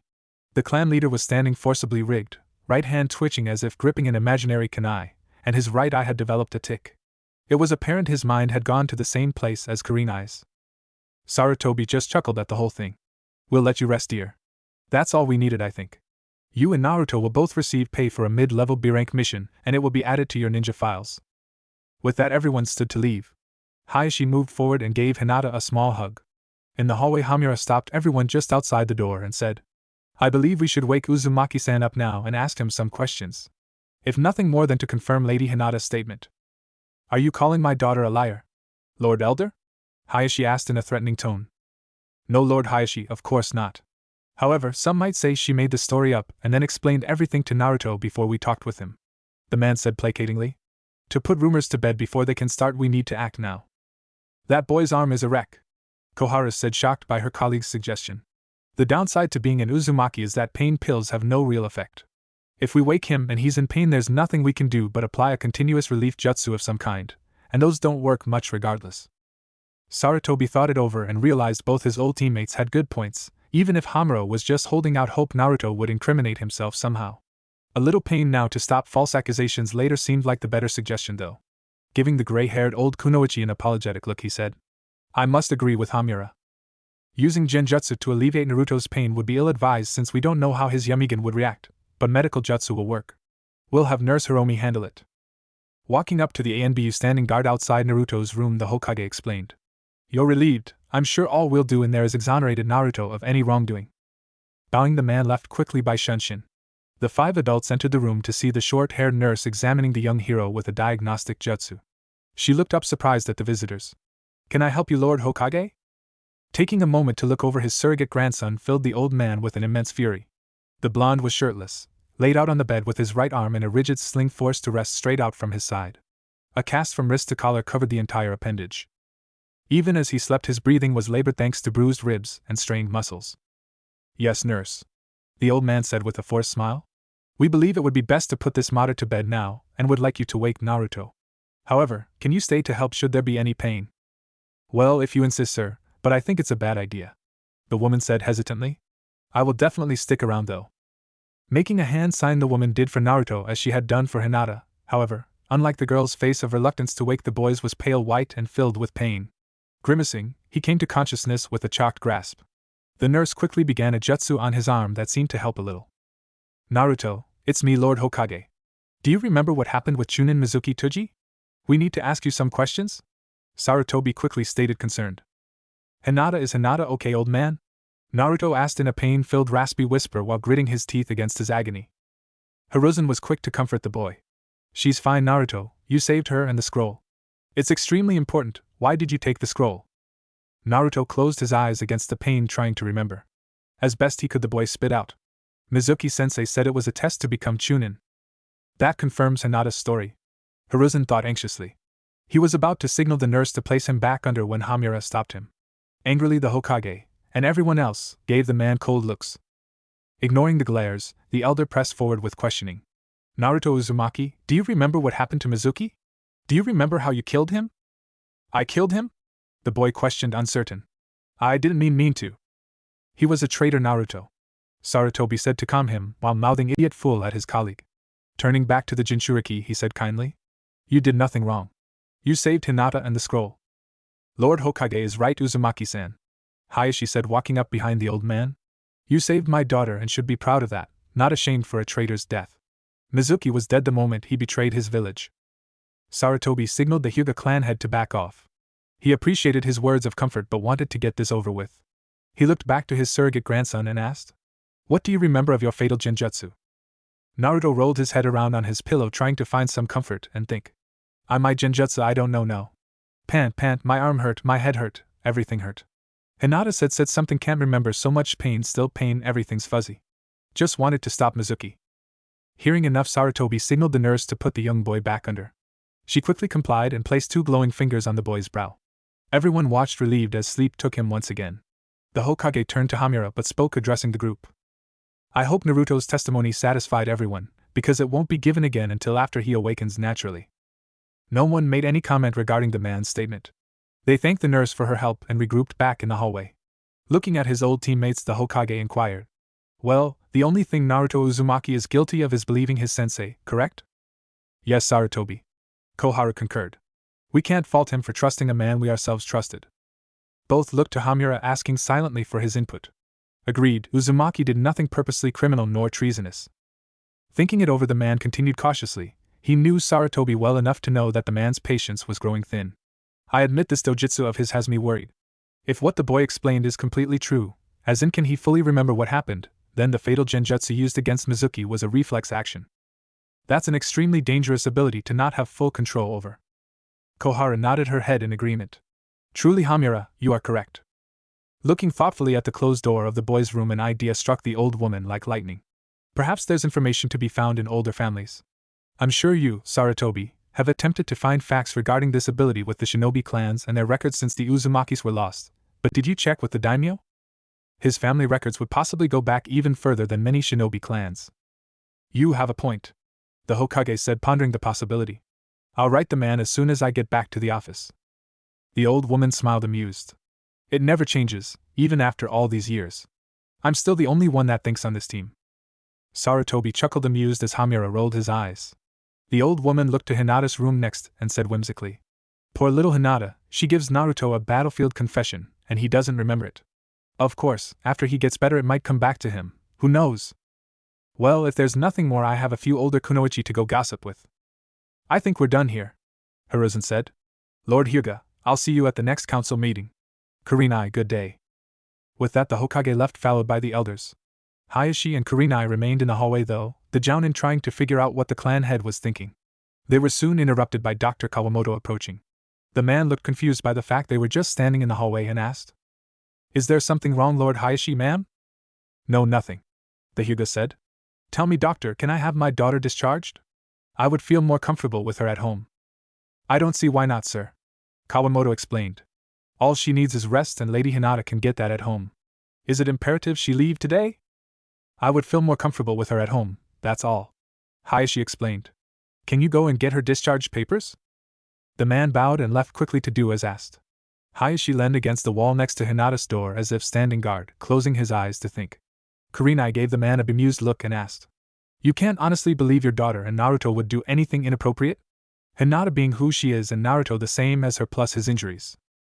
As her father I will sleep better knowing there's a village between my daughter and Naruto, rather than one empty hallway and 2 unlocked doors, was the answer Hayashi gave. Kurenai laughed a little and asked, Seriously, sir, you're that worried about it? Honestly, no. The Hyuga clan head answered truthfully with a sigh. However, I'm sure you have heard the story involving me and my wife. What most people don't know is that the night of her battlefield confession to me, I was too beaten and broken to move. So, who do you think crawled into whose bed and started that particular event? People say Hinata takes after Hitomi in both looks and personality, so forgive me if I'm concerned about my late wife's entire personality showing up in my daughter. As a husband, that side of Hitomi was appreciated, but I've learned the downside today. Opening his eyes and staring into the woman's red ones, the man continued. I'm also sure you've heard stories regarding Naruto's parents as well. Have you heard Kakashi Hatake talking about the training field incident? Kurenai nodded yes at the question, so Hayashi continued. I have a story of my own. Minato was late for a council meeting once, and I volunteered to go find him.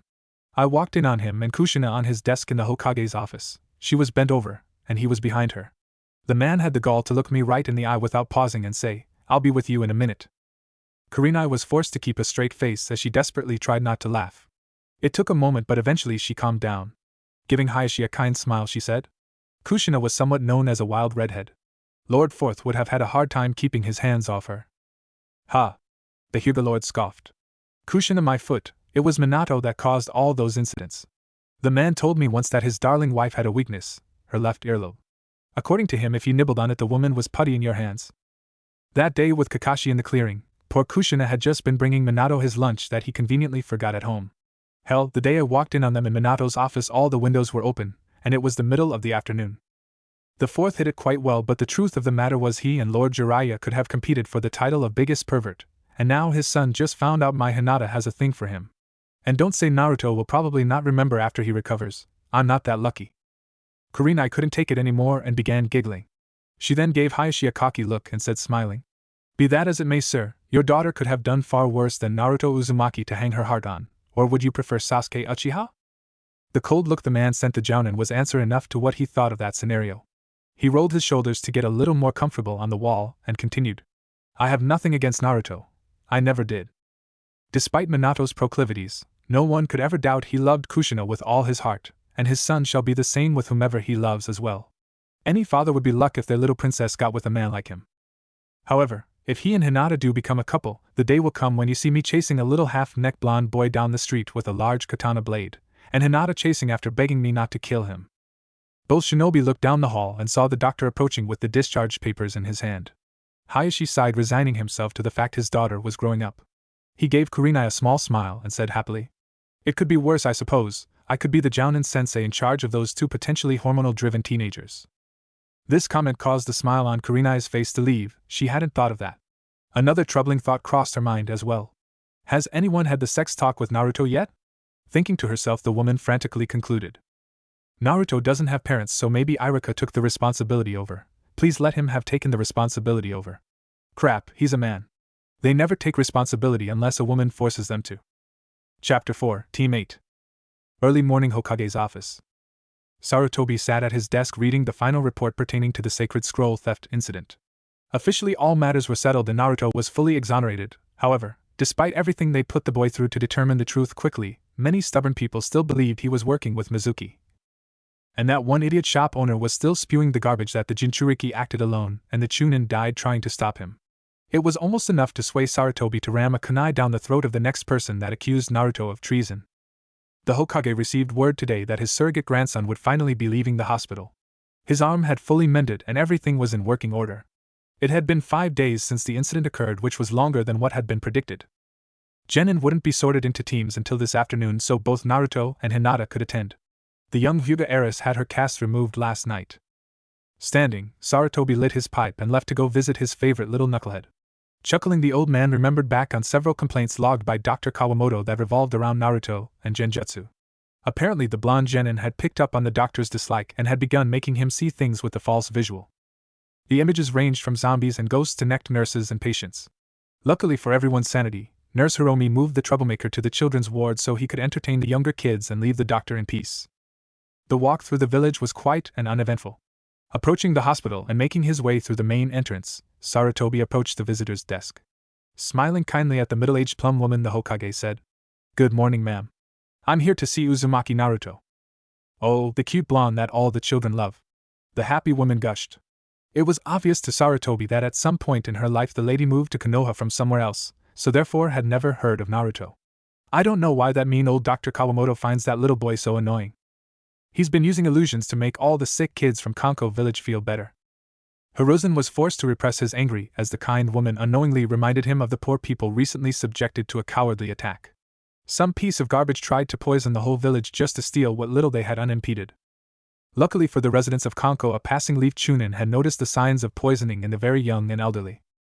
Immediately notifying Leaf and requesting medical aid, the soon-to-be Jounin Kunoichi tracked down the bandit, identified the poison with questionable interrogation techniques, managed to get an antidote the man carried in case he accidentally poisoned himself, and handed it over to the 1st Division Medical Unit the moment they arrived so as to begin duplication to treat the villagers.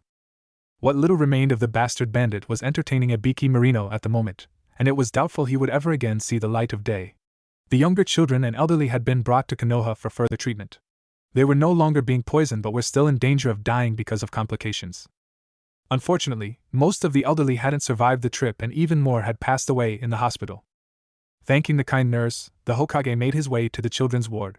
Walking in, he saw 8 beds lined up on either side of the room holding young ones, 3 boys and 5 girls, and Naruto sitting in a chair, wearing blue scrubs with his right arm still in a sling as a precaution awaiting doctor's orders, making a large spider tap dance across the floor. All the young children watched unhappily at the tap dancing spider with white shoes and a top hat. "Well, I see you've found a way to train while staying in the hospital, Naruto," Sarutobi said, smiling amused. The ever-exuberant blonde looked up quick at Hiruzen's voice. "Hey old man, what brings you here?" Several children looked up curiously at the Hokage, some looked afraid of the stranger. Hiruzen tried to come off as lovingly as possible in hopes of placating their fear. "I just came to inform you that as of today your arm is completely fine. It was actually healed several days ago, but the hospital kept you longer just to be sure.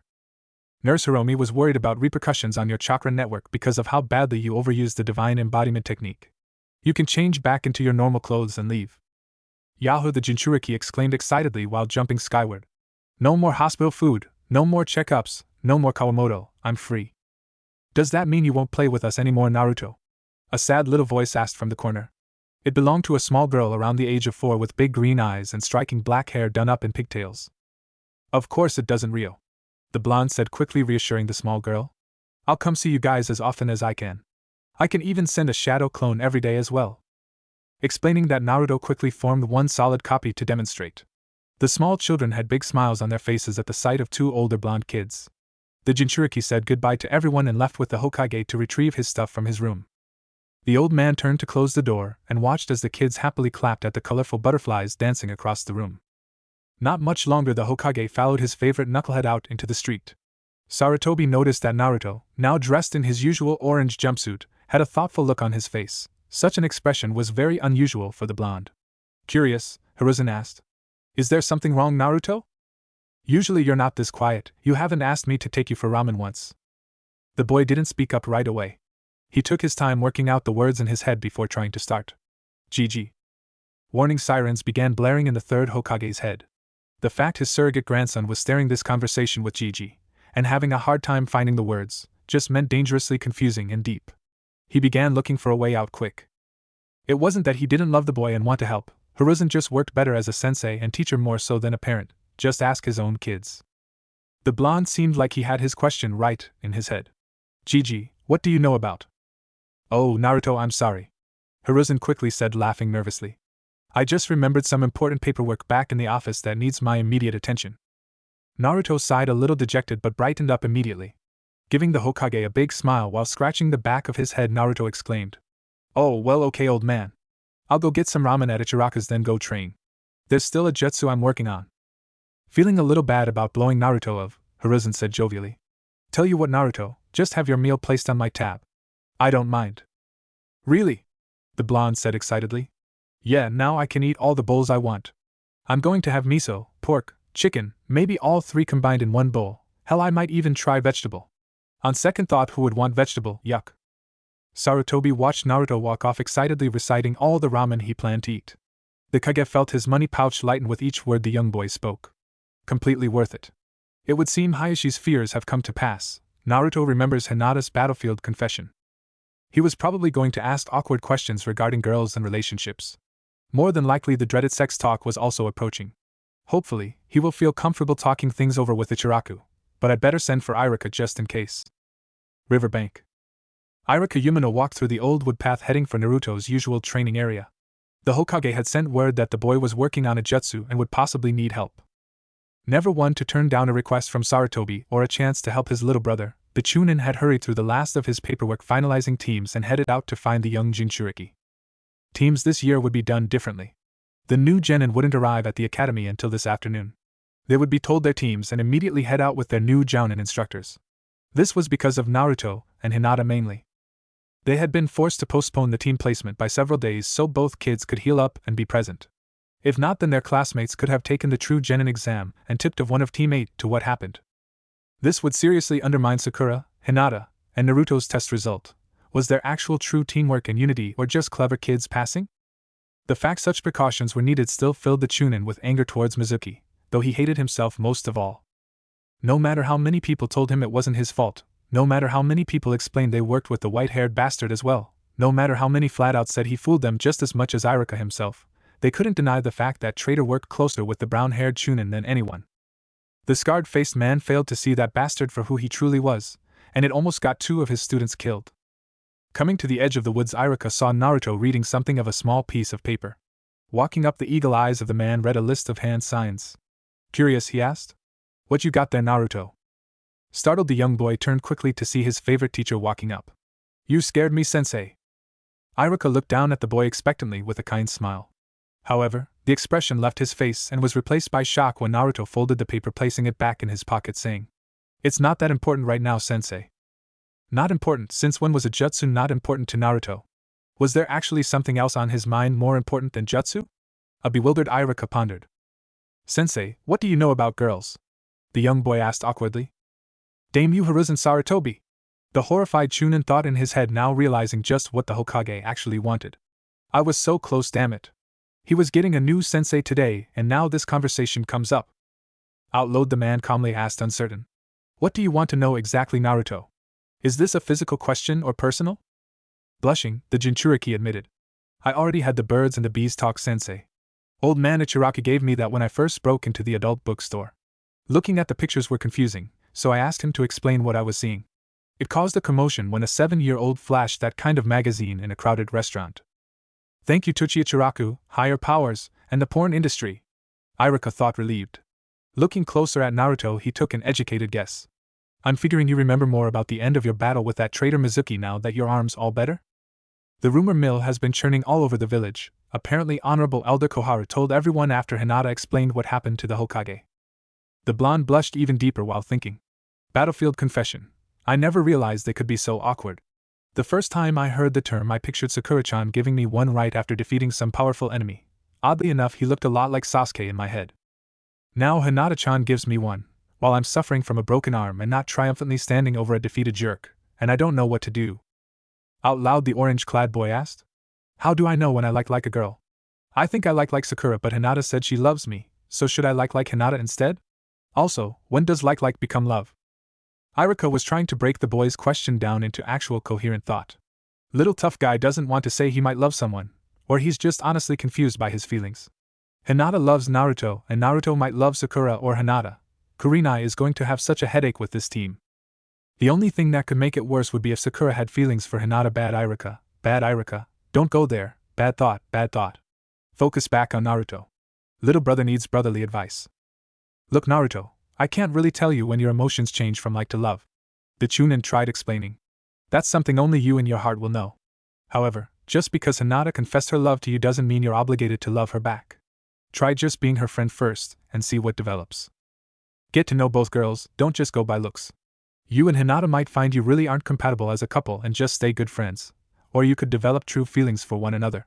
That's really all you can do. Naruto didn't like the answer but figured it was as good as he was going to get. Thanks sensei, I'll try getting to know Hinata better first, and then decide. Irika looked at the blonde apologetically. He truly wished he could tell him exactly what to do, but this was a situation Naruto had to figure out on his own. It was just one of many trials life gave you growing up. Trying to take the boy's mind off his troubles, the Chunin asked. So, what jutsu were you working on when I walked up? The orange-clad boy seemed to come out of his deep thoughts to speak. He answered in an offhand manner. Oh, I learned it from the sacred scroll, exploding shadow clone jutsu. What? Irika asked in a worried voice. Yeah, I memorized the hand signs and wrote them down the moment I was able. The boy explained, unaware of Irika's growing fear. I didn't have a chance to learn it at the cabin while I was waiting for Mizuki. Would have been nice to have for the fight. Looking up at his sensei happily, Naruto asked. Do you want to see me use it? I haven't tried to do it yet. Irika was still petrified with fear, so failed to stop the boy from making hand signs. The young genin happily called out. Exploding shadow clone jutsu. A perfect replica of the Jinchuriki appeared and happily ran about 50 yards away. It turned back to his creator and Irika before smiling, waving goodbye, and detonating. The Chunin had begun hand signs the moment Naruto created the living bomb. Just as the clone exploded, the academy teacher erected a wall of rock with a cry. Earth release, stone wall jutsu. The explosion and force were both immense. The ground shook as nearby trees were knocked over by the shockwave. Behind the wall of stone, Irika hunkered down with his student as the danger passed. Finally, when the Chunin felt the last tremor stop, the wall crumbled and he and Naruto looked out at the destruction. The scarred-faced man looked out in shock at a 10-yard wide by 10-yard deep crater. The outer wall closest to the river gave way and water began filling up the new pond. That was awesome! Naruto exclaimed happily. I could literally create an army of smart bombs. The brown-haired Chunin looked down at the boy, still in shock. Never before has a statement been so true and terrifying. The village is completely screwed. I need to warn people immediately. The blonde happily turned to his teacher to ask what he thought, but saw that Irika had disappeared in a hurry. Probably went to tell Gigi just how awesome I am. Looking back at the new pond he just created and the blown-over trees, Naruto had another thought. It would probably be a good idea to find somewhere else to experiment with this jutsu. I don't want to destroy the woods. Academy entrance. Hinata walked through the large gates headed for class. She was excited about finally getting on a team and seeing Naruto-kun again. For the last few days the shy girl had been on bed rest. Hayashi had never shown her so much attention, and the indigo-haired girl was grateful to finally get some breathing room from an overbearing father. As Hinata approached the building, two people came up on either side of the girl and threw an arm around her shoulders. Startled, the young Kunoichi looked left and right to see both Sakura Haruno and Ino Yamanaka grinning like cats that just trapped a canary. She also felt like the canary. The young Hyuga heiress had always admired both girls for their lovely long hair and confidence. She herself kept her hair short so it wouldn't get in the way when she fought, though she allowed two bangs in front to grow down her face. Looking left, Hinata asked the pinkette Sakura shyly. Can I help you with something? We heard very interesting rumor recently. Ino said mischievously, forcing the trapped girl to look right. Honorable Elder Kohara had tea with my grandmother and told her something fascinating. The Hyuga blushed a deep red, realizing what the two gossipers wanted. However, seeing the shy girl turn an alarming shade of red told Sakura and Ino all they needed to know. Both smiled brightly as the truth was fully confirmed. So, what are you going to do? Sakura asked. Apparently right after talking with you, the Hokage talked with Naruto to compare stories. According to Elder Hamura, the knucklehead doesn't remember much after Mizuki broke his arm. What? Hinata asked, startled. No one told me that. Yeah, we know it's a tragedy, Ino said sympathetically. You give the blonde dope a battlefield confession and he forgets, though that does sound like something Naruto would do. Hey though, you never know, now that Naruto's all healed up he just might remember, or someone could walk up to him and ask questions that jogs his memory.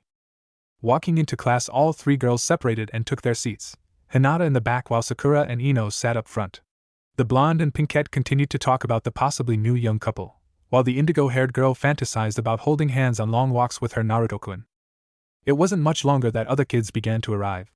One was a little light brown-haired hateful boy in a gray sock cap that wore his headband around his neck named Hibachi. This rude little runt hated Naruto because his parents told him the blonde was a no-good troublemaker and demon. Angrily, the boy marched up to the Hyuga heiress and demanded with a shout, "Why did you lie to save that traitor?" The young kunoichi came out of her daydream in confusion as the class got quiet. Looking at the angry boy, Hinata spoke nervously. "Traitor, do you mean Mizuki?" "I didn't lie about anything he did, Hibachi-san." "You know damned well what I mean," the boy accused, outraged. "You lied about Mizuki-sensei being the traitor and Naruto being the hero. It was the other way around. Naruto kidnapped you and stole the scroll. Mizuki-sensei died stopping him." "What?" Hinata asked, shocked. She wasn't the only one either. The room wasn't even half full yet, but every child present was giving Hibachi looks of disbelief. Several looked like they were trying not to laugh at his stupidity. There came a sigh from the upper right corner, followed by a mumbled troublesome. The angry boy looked accusingly up at another young man that appeared to have been asleep in the right side corner, his light brown hair poking out the back of his gray sock cap dancing through the wind from the speed of his head turn, and accusingly asked, "You got something to say, Shikamaru?" The genin, a boy with a wild ponytail of black hair that stood almost straight up resembling a pineapple, was Shikamaru Nara, easily one of the smartest kids of his generation even if the grades didn't show it. He was the type that kept everyone's expectations of himself low, so he didn't have to try so hard. Even so, everyone in the academy knew of his formidable intelligence, as it was apparent when he actually participated in class, so his laziness greatly angered his mom and various sensei. Looking at Hibachi, the lazy genius asked, "Your dad's a chunin and owner of that corner store a few blocks from Memorial Park, right?" The angry brat glared up at Shikamaru and said, "Yeah, what of it?" Looking to the confused Hyuga heiress, Shikamaru explained, "The morning you, Naruto, and Mizuki were found along with the sacred scroll, several stories began circulating about what happened. Lord Hokage placed a gag order on the investigation, but someone talked anyway. The two big theories were Naruto himself was working with Mizuki to steal the scroll and turn on Sensei when he saw him kidnapping you as well, or Mizuki forced Naruto to get it for him by using you as a hostage. That was why the Hokage and village elders were so quick to question you and Naruto about what happened. After the two of you confirmed the same story, the matter of Naruto's guilt or innocences should have been put to rest, but some people won't let it go apparently." Hinata looked at Shikamaru like he had turned pink. How could anyone think Naruto was a traitor? Towards the front of the class, Sakura began laughing at the absurdity of both Hibachi's accusations and the indigo-haired girl's face. This action caused Hibachi to turn on her. "What do you find so funny, Sakura?" At the boy's mean tone, Sakura sobered up. Glaring at the fool, the pinkette said harshly, "I find it funny that someone as stupid as you would be given a headband. You honestly think Naruto Uzumaki, the most annoying person to ever attend the academy, the guy that does nothing else but go on and on about being Hokage, the guy that stuck it out trying to pass the final exam 3 times and finally succeed on his 3rd attempt, decided to turn traitor the day after becoming genin? It makes sense," Hibachi said, not wanting to concede the argument. His parents were hoping if enough people petitioned the Hokage about Naruto's guilty, the boy would at least be exiled. They had encouraged anyone that would listen to continue pressing the claim, and the foolish bully was determined to convince some of his fellow classmates. Think about it, Naruto probably thought when he became a genin people would treat him differently. However, nothing changed or got better, so he decided to steal the scroll and kidnap Lady Hinata. Ino, and everyone else, had looks of complete disbelief. The Yamanaka shook her head bewildered and said, "I'm really glad you're not blonde because we get a bad enough rep already. I wish I had a full-length mirror to hold up and show you just how stupid you look. Every brunette in this village should stone you into submission, or until you grew something resembling a brain. Honestly, on behalf of me and my fellow blondes, Naruto included, thanks." Hibachi looked at Ino red-faced and furious. Calling him stupid was the same as calling his parents stupid. Opening his mouth to continue the argument, everyone heard another student interject coldly, "Shut up already." The foolish boy looked to his left and saw 2 boys sitting at another table. One wore sunglasses, a baggy beige coat with a high collar, and a bushy hairstyle of dark brown hair. The second boy wore a light gray coat with a dark gray furry collar, had 2 red markings like fangs on his cheeks, and a slightly lighter shade of wild brown hair than his friend. A small white puppy was sleeping on the desk in front of him. "What did you say to me, Kiba?" Hibachi yelled. "Just because you're from some big clan like the Inuzuka doesn't mean I'm afraid of you." "You should be." The boy's companion spoke up as Kiba bared his dog-like teeth with a growl. "You're speaking nonsense regarding someone that put his life on the line to protect our village and classmate. I, Shino Aburame, will gladly help Kiba in taking corrective action, not that he would need any help. The room became filled with tension as everyone wondered what would happen next. Either the idiot Hibachi would back down or Kiba was going to beat the hell out of him. Such a fight wouldn't even be called fair, not even if the dog-loving Inuzuka tied both hands behind his back. It was quite possible the loud-mouthed idiot wearing the stupid sock cap was going to the hospital in multiple broken pieces. However, before any blood could be drawn, the tension was broken by the very ramen-loving idiot the class had been discussing. Naruto came in whistling as he happily thought of a prank he could pull on Sasuke and the kunoichi of his class. His happy tune came to a stop when every head turned his way though. Even someone as oblivious as he could sense the dissipating tension. "Hi guys, what's up?" he asked with an uncertain smile. His eyes traveled the room before landing on Hinata. The moment his baby blues zeroed in on the pale-eyed heiress, the blonde blushed lightly while shuffling his feet. Every girl present in the room squealed in their minds. He remembers, yeah. Hinata's own face took on a scarlet color as she too realized what the other kunoichi were mentally cheering about. However, before the blonde-haired hero could make his way up to the young girl and fumble his way through a love story scene, the newly dubbed biggest fool in the academy Hibachi marched down to the former biggest fool in the academy Naruto and got in his whiskered face. "What are you doing here, traitor? How dare you show your face in this class?" "What?" a bewildered Naruto asked. Here he was still trying to wrap his mind around possible like feelings for both Sakura and Hinata, wondering which one he liked more, and Hibachi was talking nonsense. "You heard me, traitor!" the rude fool screamed in his face. "How dare you show your face here in Mizuki-sensei's classroom after you murdered him?" Naruto just blinked rapidly, trying to catch his mind up with what he was hearing. "First of all, Hibikaze, this is Iruka-sensei's classroom and Mizuki was the assistant sensei, not a full sensei. Second, Mizuki was the traitor, not me. So, what are you talking about?" Kiba explained, still growling in anger. "This fool's father has been spreading a rumor that you were behind everything and Mizuki died stopping you. After which Lord Hokage and the village elders covered it up to protect you. Also, Hayashi Hyuga made Hinata lie to protect you or something like that. Honestly, he never got around to explaining why he thinks Hinata's lying." "It's obvious," Hibachi said exasperatedly, as if everyone should already know. "She's been in love with this traitor from day one. Probably thought being abducted by him was romantic, or something. Mizuki ruined her fantasy, so that's why she lied." "Do you even hear yourself right now?" Sakura said in complete shock. "Just when we think you can't possibly get any dumber, you surprise everyone by finding new depths to your own stupidity. What girl in their right mind would find being kidnapped romantic?" Ino was in complete agreement with her rival and friend. In the back, the blonde thought she heard a cough that sounded like Sasuke turning quickly, though the Yamanaka kunoichi couldn't identify the culprit. Angrily, the blonde thought, "There's a big difference between a surprise romantic getaway and forceful abduction, jackass." Poor Hinata was cherry tomato red, as she was in fact guilty of fantasizing about Naruto stealing her away for a romantic picnic one or twice, but to have the rude boy put it in such a scandalous way was so embarrassing. Shikamaru looked from the embarrassed girl to the angry Naruto and realized this was about to get violent. Trying to defuse the situation before Hinata's blue-eyed sweetheart pummeled the idiot standing in his face, the young Nara explained an obvious truth. "Hibachi, you realize you're pissing off the only genin in this class that has actually fought and killed an accomplished chunin. As Sakura said, you just keep finding greater depths to your own stupidity, and if you keep going, Naruto's going to help you find the bottom in a very painful fashion. Also, none of us are going to stop him. Unlike you, we aren't too keen on putting our lives on the line to discover Naruto's true ability." The idiot ignored Shikamaru and turned back to Naruto, only to be met with very cold blue eyes. It took all of Hibachi's self-control to not gulp. Trying to shake off his sudden fear, the boy rudely scoffed. "Hump, you're not worth the time and effort, traitor. I know the truth, and that's all that matters." Naruto watched the idiot walk off without comment. Sadly, he was used to people hating him for no reason. Shrugging while rolling his eyes, the blonde made his way up to the indigo-haired girl. "Can I sit here, Hinata-chan?" "Chan, he called me Chan," Hinata thought excitedly. Don't faint, don't faint, don't faint." All the poor girl could do was nod her head yes. The young hero happily sat down next to her right side. Looking at Hinata's forearm, he asked, concerned, "Is your arm okay?" Hinata, who noticed every kunoichi was staring in her direction, said in a calm as manner as possible, "Oh yes, I had the cast removed last night. I've regained the full bone density." "Bone density? You mean how strong your bone is, right?" The confused boy asked for clarification. At Hinata's shy nod, he continued with a babble. "They weren't worried about my bone strength, just my chakra network, or something. Apparently overusing the jutsu Lord Hokage taught me combined with a shattered collarbone had several medic ninja worried. I don't really know why though. I was still fine using jutsu to torment that mean Dr. Kawamoto by bringing my left hand up to my right. You know, because of the cast." Oh, that reminds me.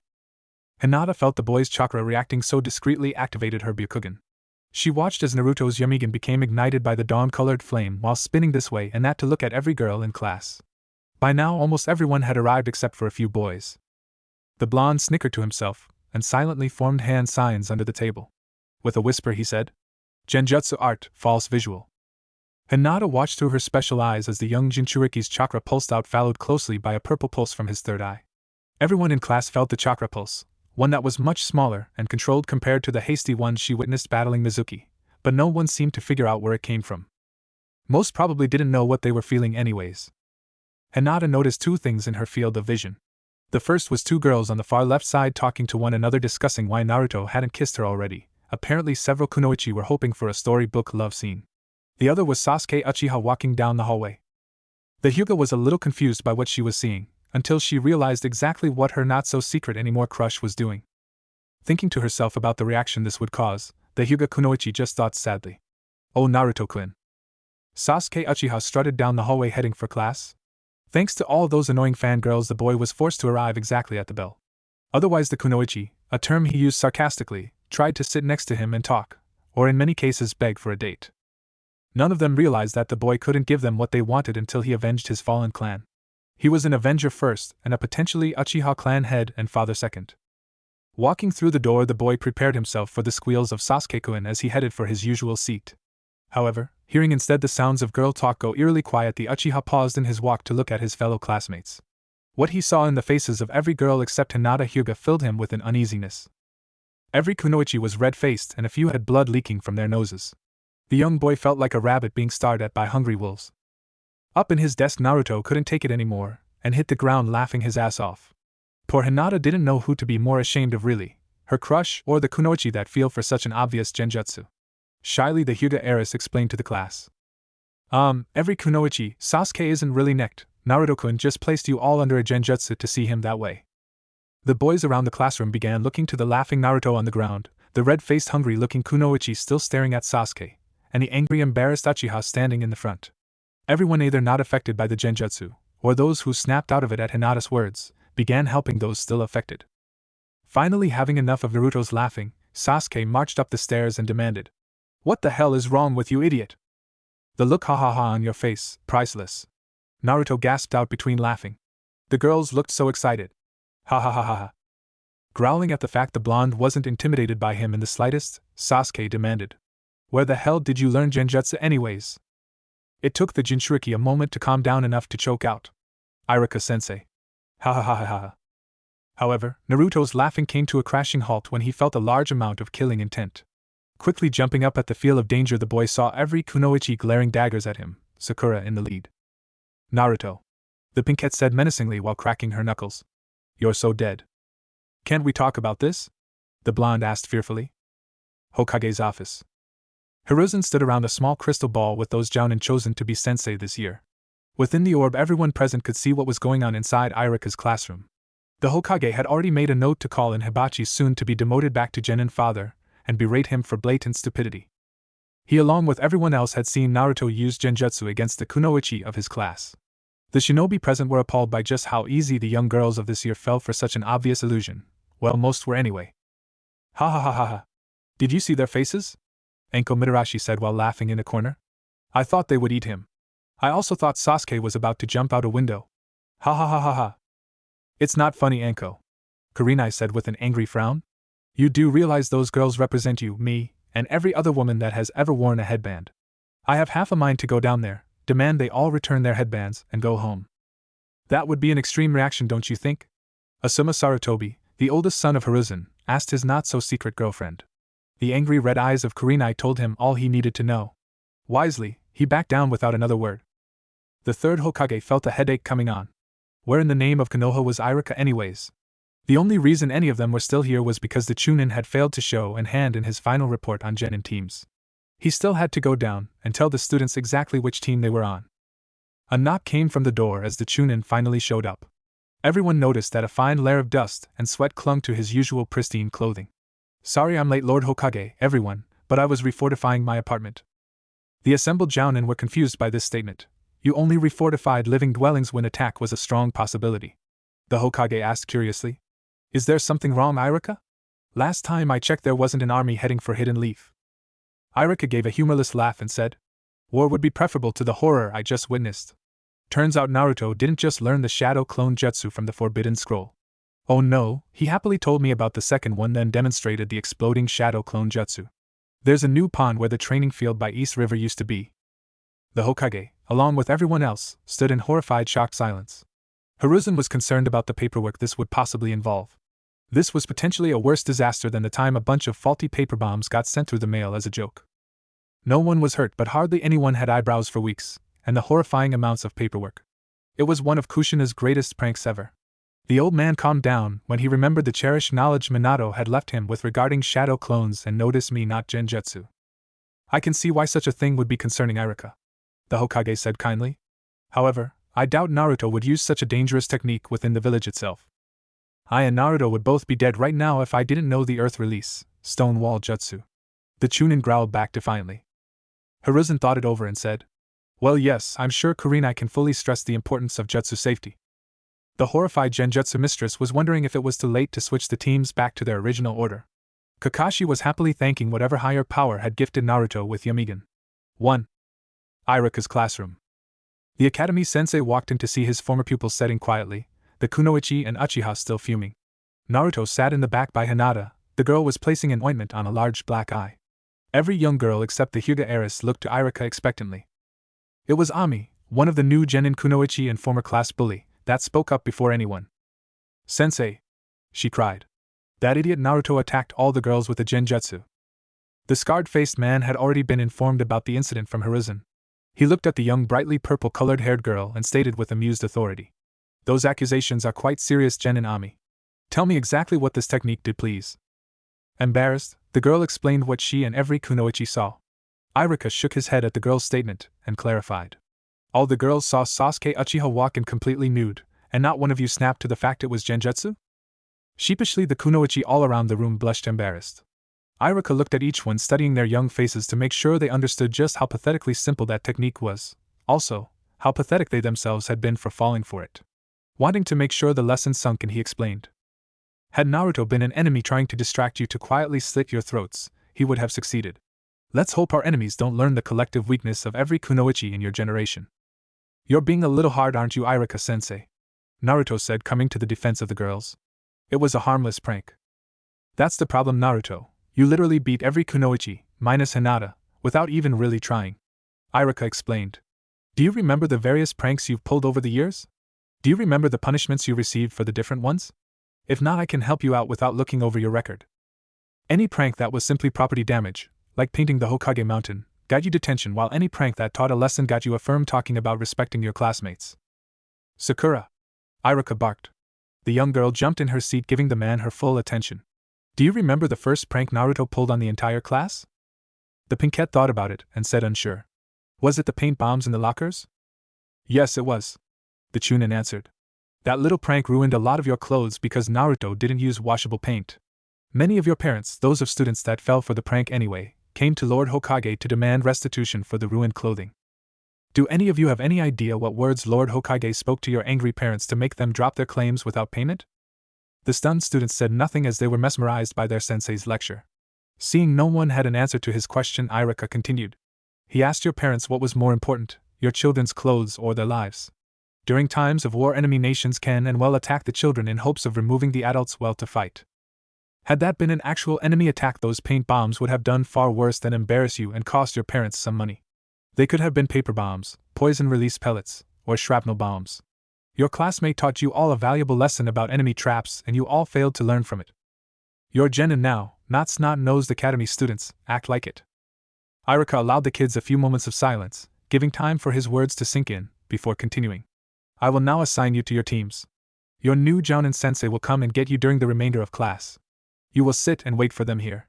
Some of you won't like the people on your team, I assure you that no one cares. Live with it.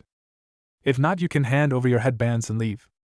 When no one volunteered their headbands, Irika began calling teams.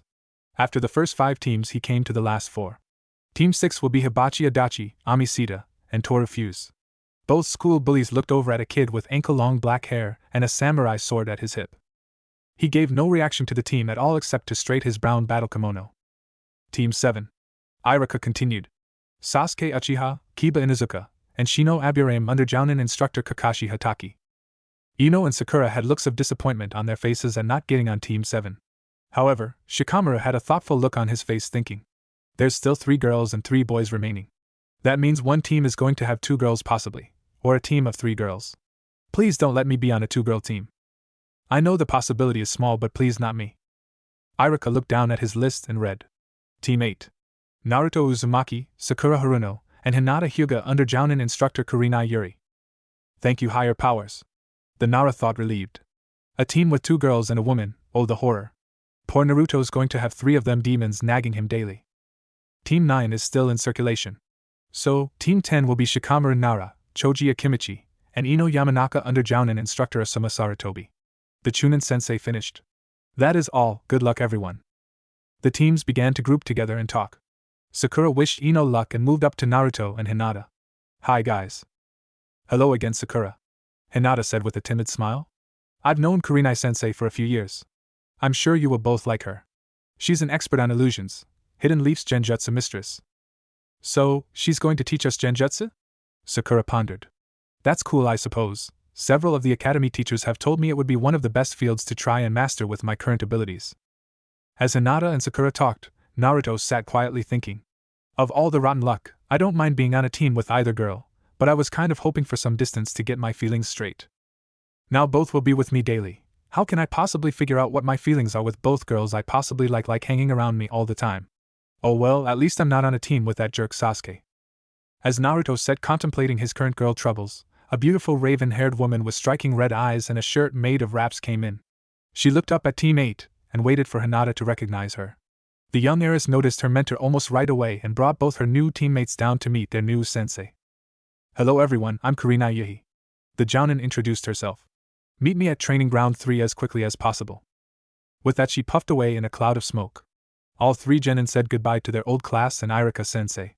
Leaving the building, Naruto asked out loud. Do you guys know where Training Ground 3 is located? Yeah, I do. Sakura said, angrily annoyed. I read about it when I did my book report on the Third Great Ninja War. It was created to simulate battlefields located in the land of Earth. It's a giant rocky terrain located out by the West Gate. There's not much over there really, practically deserted except for a few small farm huts and military outposts. I wonder why our training field is so far away. Hinata pondered. It's like they don't want our training to destroy anything important. I don't see how Genjutsu training could be so destructive though. You would think Team 7 would need a place such as that to train, not us. The orange-loving blonde wisely kept his mouth shut as an image of a new pond surfaced to the front of his mind. I guess Irika-sensei told Gigi just how badass I am. Chapter 5, Training and Changes. Team 8 walked past the last little farm hut and village gate heading further into the barren landscape of Training Ground 3. In front of them lay nothing but a few scattered trees and rocky hills. Sakura looked to her quiet teammates curiously. Usually Naruto would be going a mile a minute, but today he actually appeared deep in thought. It was a little unnerving.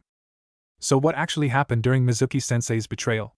The pinkette asked in hopes of breaking the silence. Naruto blinked coming out of his head and focused on the girl. He thought about it for a second and asked, What all did you hear? Hinata looked between her teammates curiously, wondering the same thing. Throughout her recovery at home, no one at any time bothered to mention that Naruto himself had been accused of treason. The pale-eyed girl was wondering what else people got wrong. Sakura was a little taken back by the question. Oh, you know. It was rumors at first mostly. I think the most outrageous one I heard was Hidden Stone or Cloud tried to kidnap Hinata while stealing the scroll. Naruto and Mizuki were in the woods training and accidentally stumbled over the plot, stopping it. It wasn't long before the official story came out though. The pinkette assured her stunned teammates. Honestly, I never heard of anyone accusing you, Naruto, of treason until today. I heard wild rumors regarding how you killed Mizuki, since that part of the story was never fully explained. Something to do with village security was the official reason given. The many ways you took Mizuki out ranged from casually ripping him limb from limb with brute strength to S-rank jutsu. I also heard someone say you turned into a monster and ate him. Several people also thought Hinata was a Jounin-level taijutsu master, and she actually took the traitor out all by herself, but that rumor died quickly since she was abducted by Mizuki so early in the day. Naruto was going over what Sakura explained. Honestly, the brute strength part was somewhat accurate, and he understood the dark idea of him becoming a monster so as to eat Mizuki, stupid fox. Lord Hokage did teach me a strength-enhancing jutsu, but it wasn't much help. If that bastard Mizuki would have held still long enough, I could have caved his skull in with a single punch. His taijutsu was just way better than mine. Don't get discouraged, Naruto, he was a chunin after all. Hinata comforted the blonde. I don't really know if any of our classmates could have taken him one-on-one, or even two-on-one. Thanks, Hinata, Naruto said, smiling. The young Hyuga smiled happily while blushing and looked away. Aw, they're so cute together. I gotta help Hinata land him, plus, he'll leave me alone. Sakura thought, gushing. Giving both her new teammates curious looks, the kunoichi asked. So how exactly did you guys defeat Mizuki? Hinata was unsure how to answer that question. She understood Naruto's Yamigan killed their former sensei, even if the girl didn't know how it did so exactly, but it wasn't her secret to tell. The Hyuga looked to the blonde and waited to see what his answer would be. Not sure what happened really. Naruto began, honestly confused. One moment he had me pinned on my knee with a busted arm, the next I'm waking up in the hospital. I remember everything that happened up until a funny feeling in my head, and that's about it. Shocked, Hinata realized that the boy was being completely honest. That means he doesn't know about the Yamigan. No one has told him yet exactly what is going on with his body. Why would they do that? Should I tell him or wait and talk with Kurenai-sensei? Seeing Naruto's confused, angry pout, Hinata decided that the blonde had a right to know. Naruto, do you know how you preform Genjutsu? The Jinchuriki looked at his shy teammate, asking. What do you mean? I just mold my chakra, make the hand signs, sometimes I visualize what I want people to see, and sometimes I don't need to because the Genjutsu can't be modified, and cast the jutsu. Oh yeah, sometimes I have to focus on an individual person's chakra or just the area they're standing in. Sakura was shocked by the back-worded way Naruto described his abilities. Genjutsu was far more complex than that. You had to regulate chakra and release enough power to preform the jutsu, but not so much it would unravel before actually doing anything. Genjutsu were very delicate. How did you place every kunoichi under that illusion back in class? Sakura asked curiously. It really just dawned on her that the boy had shown an incredible capability with Genjutsu back at the academy, something that Sakura thought impossible. The pinkette had been so mad by the trick she hadn't really thought it all through until now. Scratching the back of his head awkwardly, Naruto apologized. Yeah, sorry about that. It was just supposed to be funny and Iruka-sensei turned it into a big deal. Anyway, all I did was lock on to every kunoichi's chakra signature in class and used my false visual jutsu in the form of a command to make them see Sasuke the way they would imagine him necked. Suppose I could have used my false visual jutsu in its illusion form, but I would have had to actually envision next Sasuke myself to create the image. With that, the blonde gave a small shudder. Sakura was completely shocked. Naruto was describing extremely advanced techniques that usually took some time to learn. Most people focused on extensive study with basic illusions before moving on to actual commands. Some people could attempt a basic low-level command or two, but a command to make you see an actual image that wasn't true on someone else was chunin to jounin level. It was much easier to make them see something different about yourself than someone else. Looking at both the shocked pinkette and confused blonde, Hinata pressed on. Naruto-kun, has anyone told you about the Uzumaki clan's special abilities? Uzumaki clan? The boy asked in wonder. Yes, the Uzumaki clan that held from Hidden Whirlpool. Hinata clarified, confused. Didn't her crush at least know the basic history of his family? The village itself was destroyed during the Third Great Shinobi War by the combined forces of Stone and Cloud. To my knowledge, you are the last of your clan. Really? Sakura asked, surprised. She had heard of the Hidden Whirlpool village before but never made the connection to Naruto. She couldn't remember ever hearing about an Uzumaki clan. Naruto was also surprised to hear all of this. Why didn't anyone ever tell me this before? All the times I asked the Hokage about my parents and received no answers, why didn't he tell me about my clan? Shaking his head, the blonde focused back on the Hyuga heiress. What about these special abilities? Hinata tried to remember every story she had ever heard. Well, I know the Uzumaki were exceptional at Fuinjutsu. They were said to make masters outside their own clan appear to be no more than novices. However, some Uzumaki were born with special abilities associated with their unique chakra. You, Naruto, are one such Uzumaki. You possess a third eye in your head that utilizes a small amount of chakra every time you preform Genjutsu, so as to actually preform the technique for you. The chakra it radiates appears to be purple in my sight. There's a third eye in my brain, Naruto exclaimed, shocked. Yes, Hinata assured him. It's the dojutsu called Yamigan. What I remember from stories regarding the Uzumaki clan, some had special physical anomalies that could only be worked with the Uzumaki's unique chakra. That's what your third eye is, a special physical anomaly. Sakura asked the young heiress curiously. When you say only works with Uzumaki chakra, you mean if an enemy removed the third eye from Naruto and grafted it to their body somehow, it wouldn't work at all? The Hyuga heiress gave a confirming nod as she studied Naruto. The blonde seemed so lost in thought. However, the pinkette had another question. What does it look like, Hinata, with your Byakugan sight, I mean? The small heiress explained the four Tomo and dawn-colored flames. How the eye would focus on who Naruto was trying to sense so as to lock onto them, or so she figured. Sakura was very fascinated by this development, while Naruto was more and more confused. Why didn't anyone tell me any of this, damn it? I had a right to know. The group walked on in silence, coming up on a hilly rocky area with very little vegetation.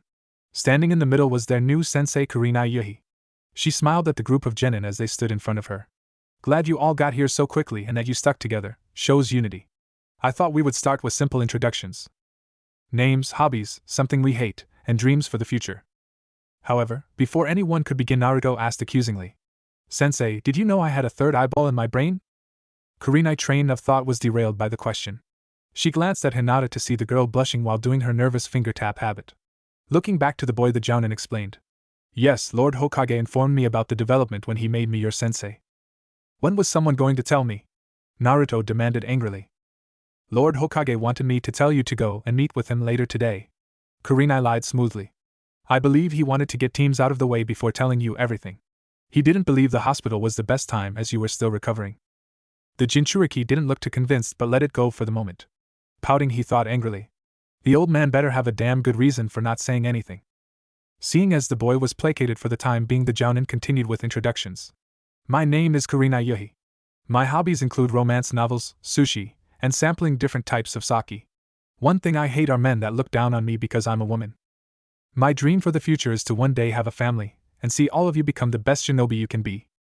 The mad blonde boy figured he might as well get it over with. He focused his grumpy face on his sensei and said, My name is Naruto Uzumaki. Hobbies are pranks and ramen. I hate it when people keep secrets from me, especially if those secrets pertain to me specifically. My dream is to one day become Hokage and to find out why our current Hokage keeps lying to me. Kurenai resisted the desire to roll her red eyes. Honestly, the jounin never understood why his mom and his clan were kept secret from him.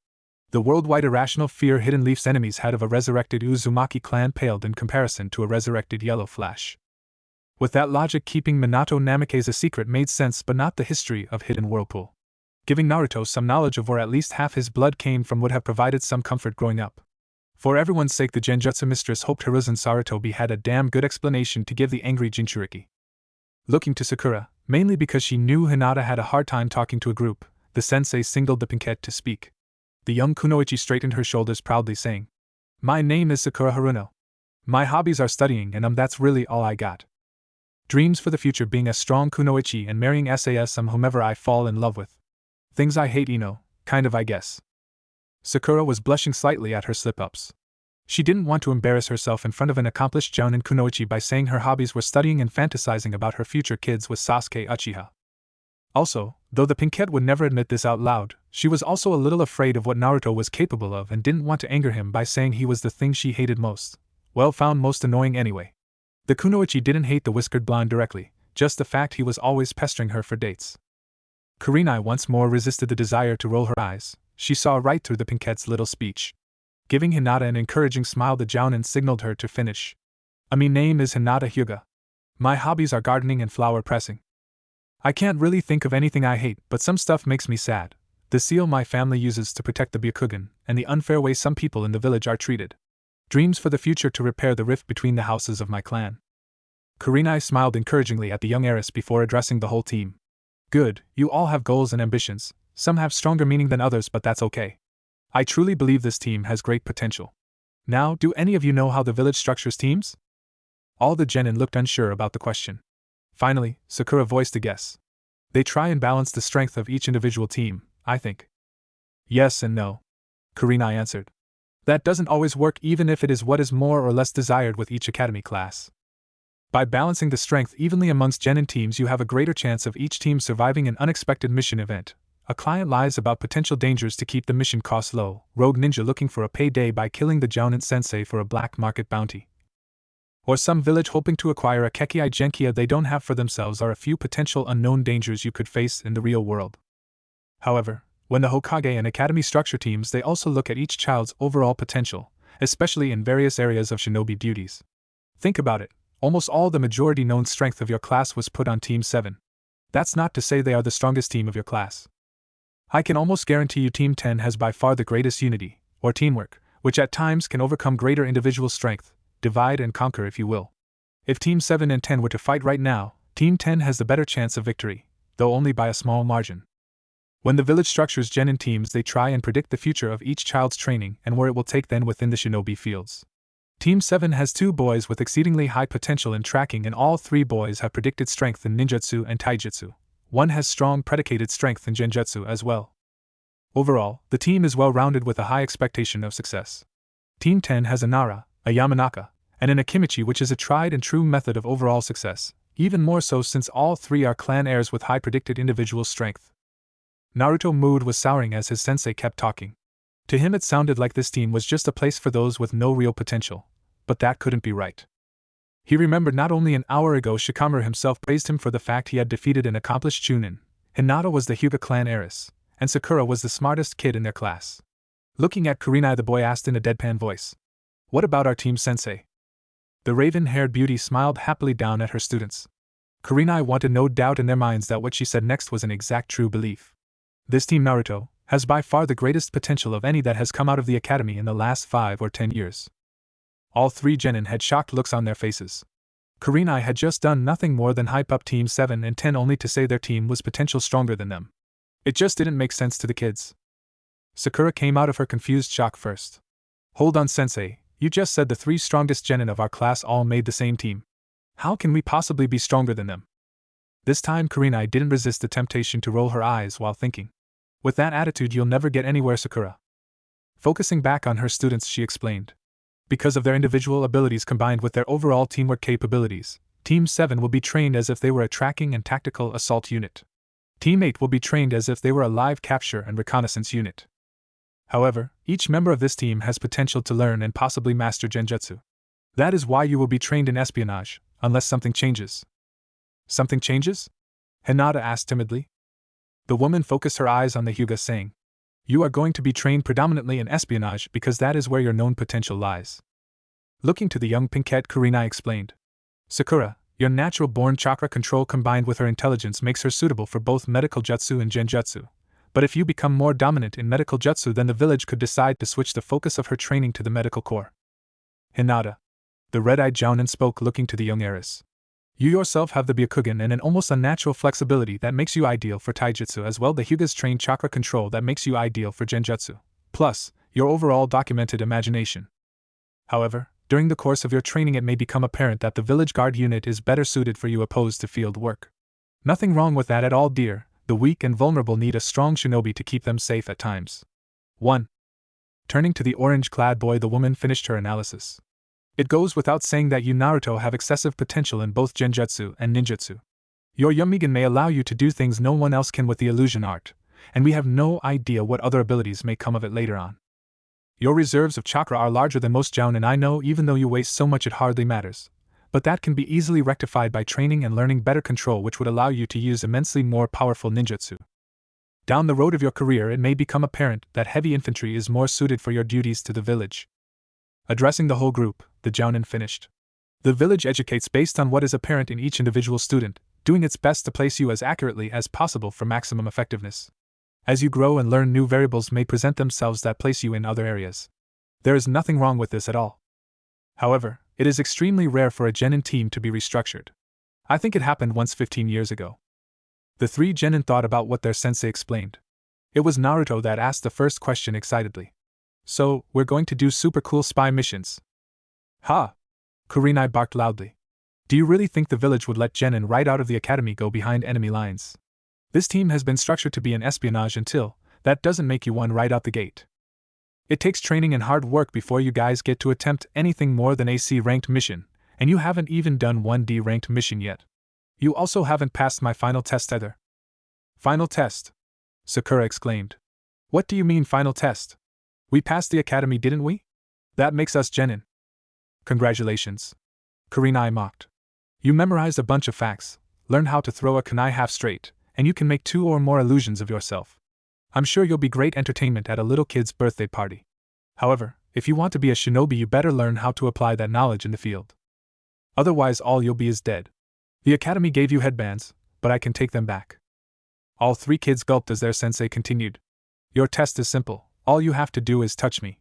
The first 2 genin to touch me pass, and the last fails. Espionage units work better in smaller numbers than other teams, so I'm only teaching 2 of you. However, if all 3 of you fail to touch me, then the whole team fails outright. You have until sunset, roughly 3 hours. You may begin when ready. With that, the Kurenai talking to them faded from existence. Naruto looked around the empty field confused. Wait, what? Was she an illusion the whole time, or just at the very end? I'm not sure. Hinata spoke up hesitantly. I never thought to check with my Byakugan. Sakura was quietly thinking about what Kurenai said. Only 2 of us will pass. That makes no sense when you factor in everything she explained about the teams and teamwork. All 3 of us must touch her, but only the first 2 can pass also makes no sense. Why should the last person in line bother trying to touch her just to help the 2 ahead of him, or her stay genin? Thinking it all through again, Sakura came up with the answer. The academy stressed overall importance on teamwork. Kurenai herself stated the teams themselves were structured based on how each kid fit with the others, who makes the strongest team. They had to work together as a team to pass, or they all failed as a team together. This test was structured to pit them against one another to see if they would value the team over themselves. Basically, if one genin would sabotage the other's attempts just so they would grab sensei first. It's teamwork, this is a test to see if we can work as a team.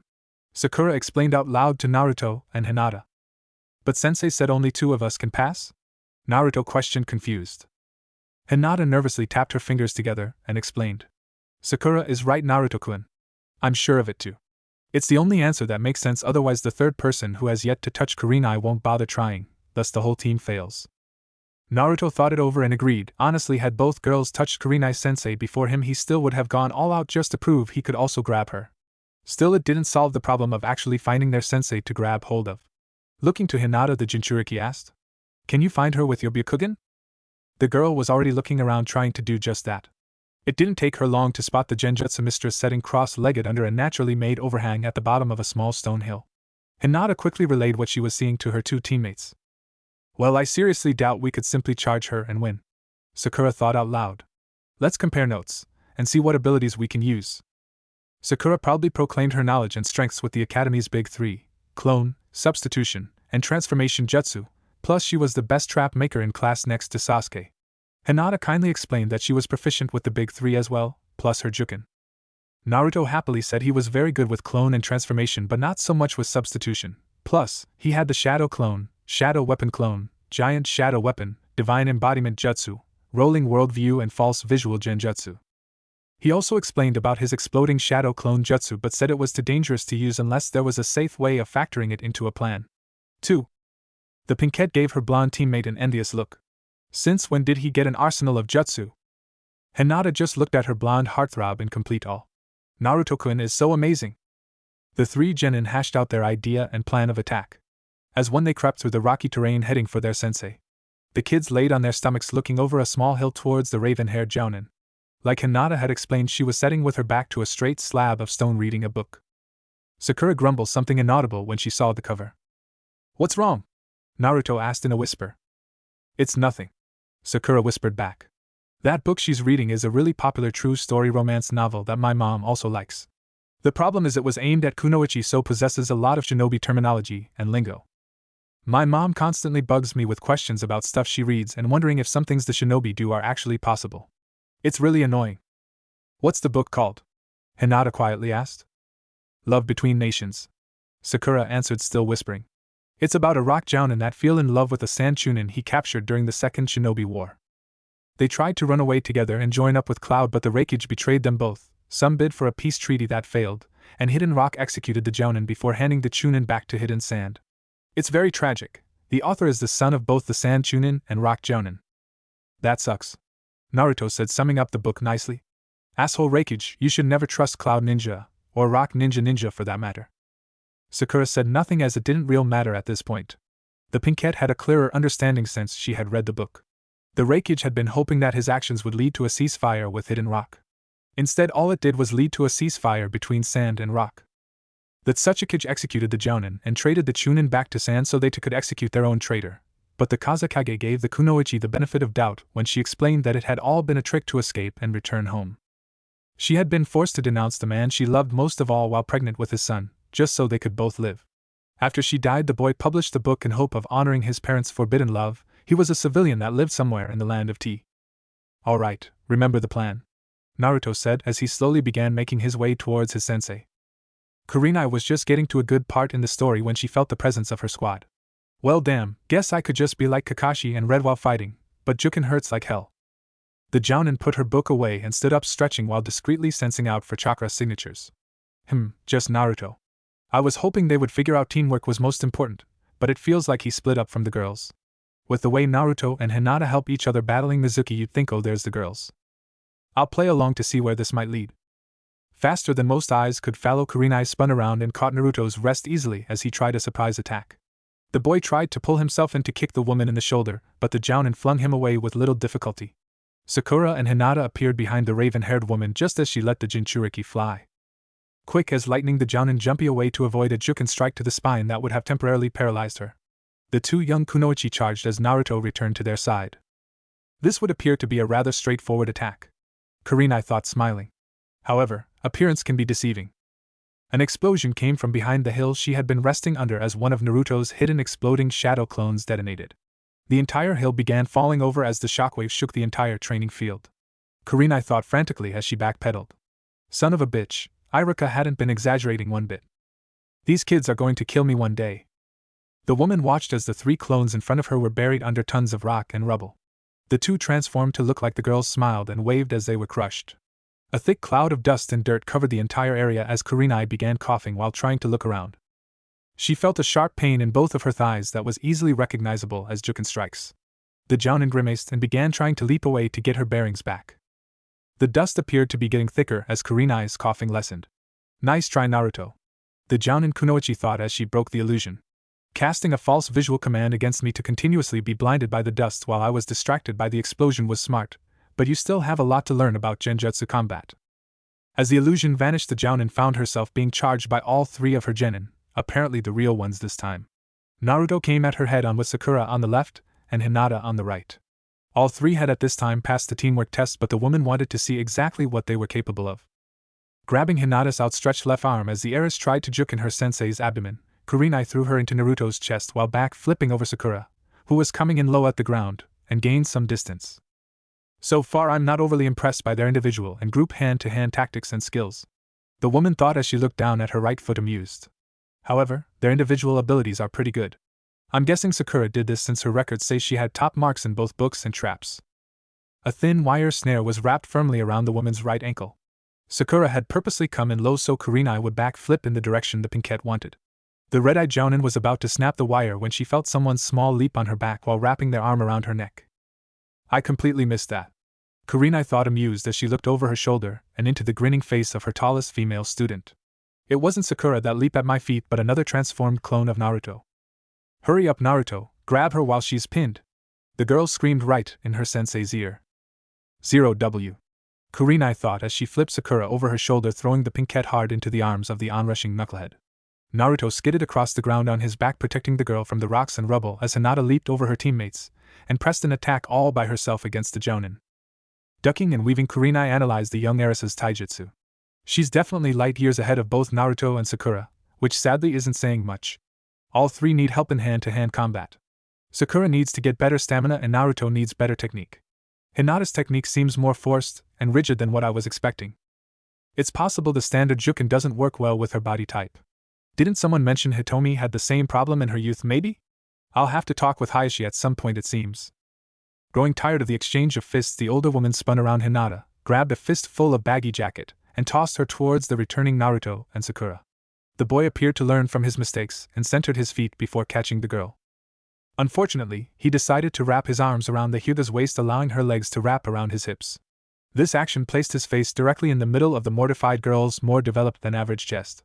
The young heiress leaped of the blonde-haired boy so fast you'd have thought he was scolding hot.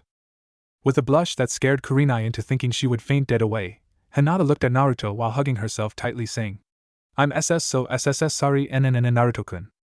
Naruto, how was determined to look at anything else but his friend, said bashfully, blushing. Don't worry about it. I'm sure these things happen to everyone. Yeah, right, Kurenai thought sarcastically while fending off Sakura.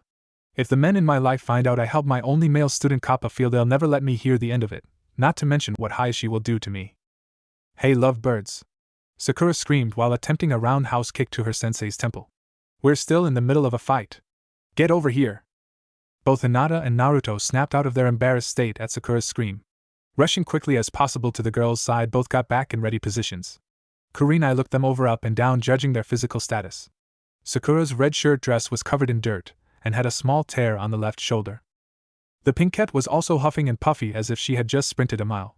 Hinata's baggy beige jacket was also covered in dirt, but her breathing was shallow and calm.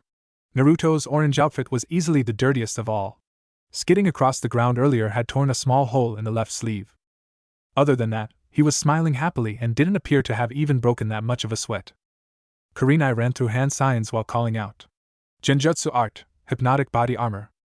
The kids watched awed as the markings that decorated their sensei's ninja wrap-made shirt began moving. Some of the markings ran up the strap they were on, and some down the other way. Each strap had a methodical speed to the movement, but not one had the same level of movement. The genin found it difficult to focus on Kurenai's person as the image made them dizzy. The young students charged the older kunoichi in hopes of somehow catching her off guard, but the more they tried to focus on her movements, the more nauseous each child became. Even Hinata's Byakugan wasn't helping much. Through her sight, the markings continued to move even as she analyzed that Kurenai was covering herself in an illusion. The nauseating feelings they were being bombarded with came from what they were actually seeing, not a genjutsu cast against them. Growing frustrated, Naruto produced a kunai and threw it with all his might at Kurenai. The woman watched the boy make hand signs before calling out, "Ninja art, giant shadow kunai jutsu." The lone 9-inch-long kunai expanded into a 9-foot-long kunai. Kurenai managed to bend backwards at her knees while keeping her feet glued to the ground with chakra, allowing the weapon to miss her completely. She straightened up quickly and blocked Naruto's follow-up knee to the face. The Jinchuriki tried to grab hold of the woman's arm, but she easily avoided him while retreating. "You better hurry, Naruto," the Jounin taunted. "Sakura and Hinata have both touched me, but you haven't yet. Sun's going down, and you all fail if you can't lay a hand on me." "I know," Naruto growled. Going for broke, the boy spammed about 50 clones and charged. Just as the clones were almost upon her, Kurenai turned invisible and began taking them out one by one. With her Byakugan, Hinata tracked the Jounin's movement and placed herself in a good spot to intercept. Just as the woman vanquished a clone by dropping an elbow on its head, the little Hyuga struck. A small wave of chakra left the indigo-haired girl's palm with just enough strength to break the invisibility technique her sensei was using. This allowed the remaining Naruto clones to dogpile on top of the Genjutsu mistress, or so the Jinchuriki hoped.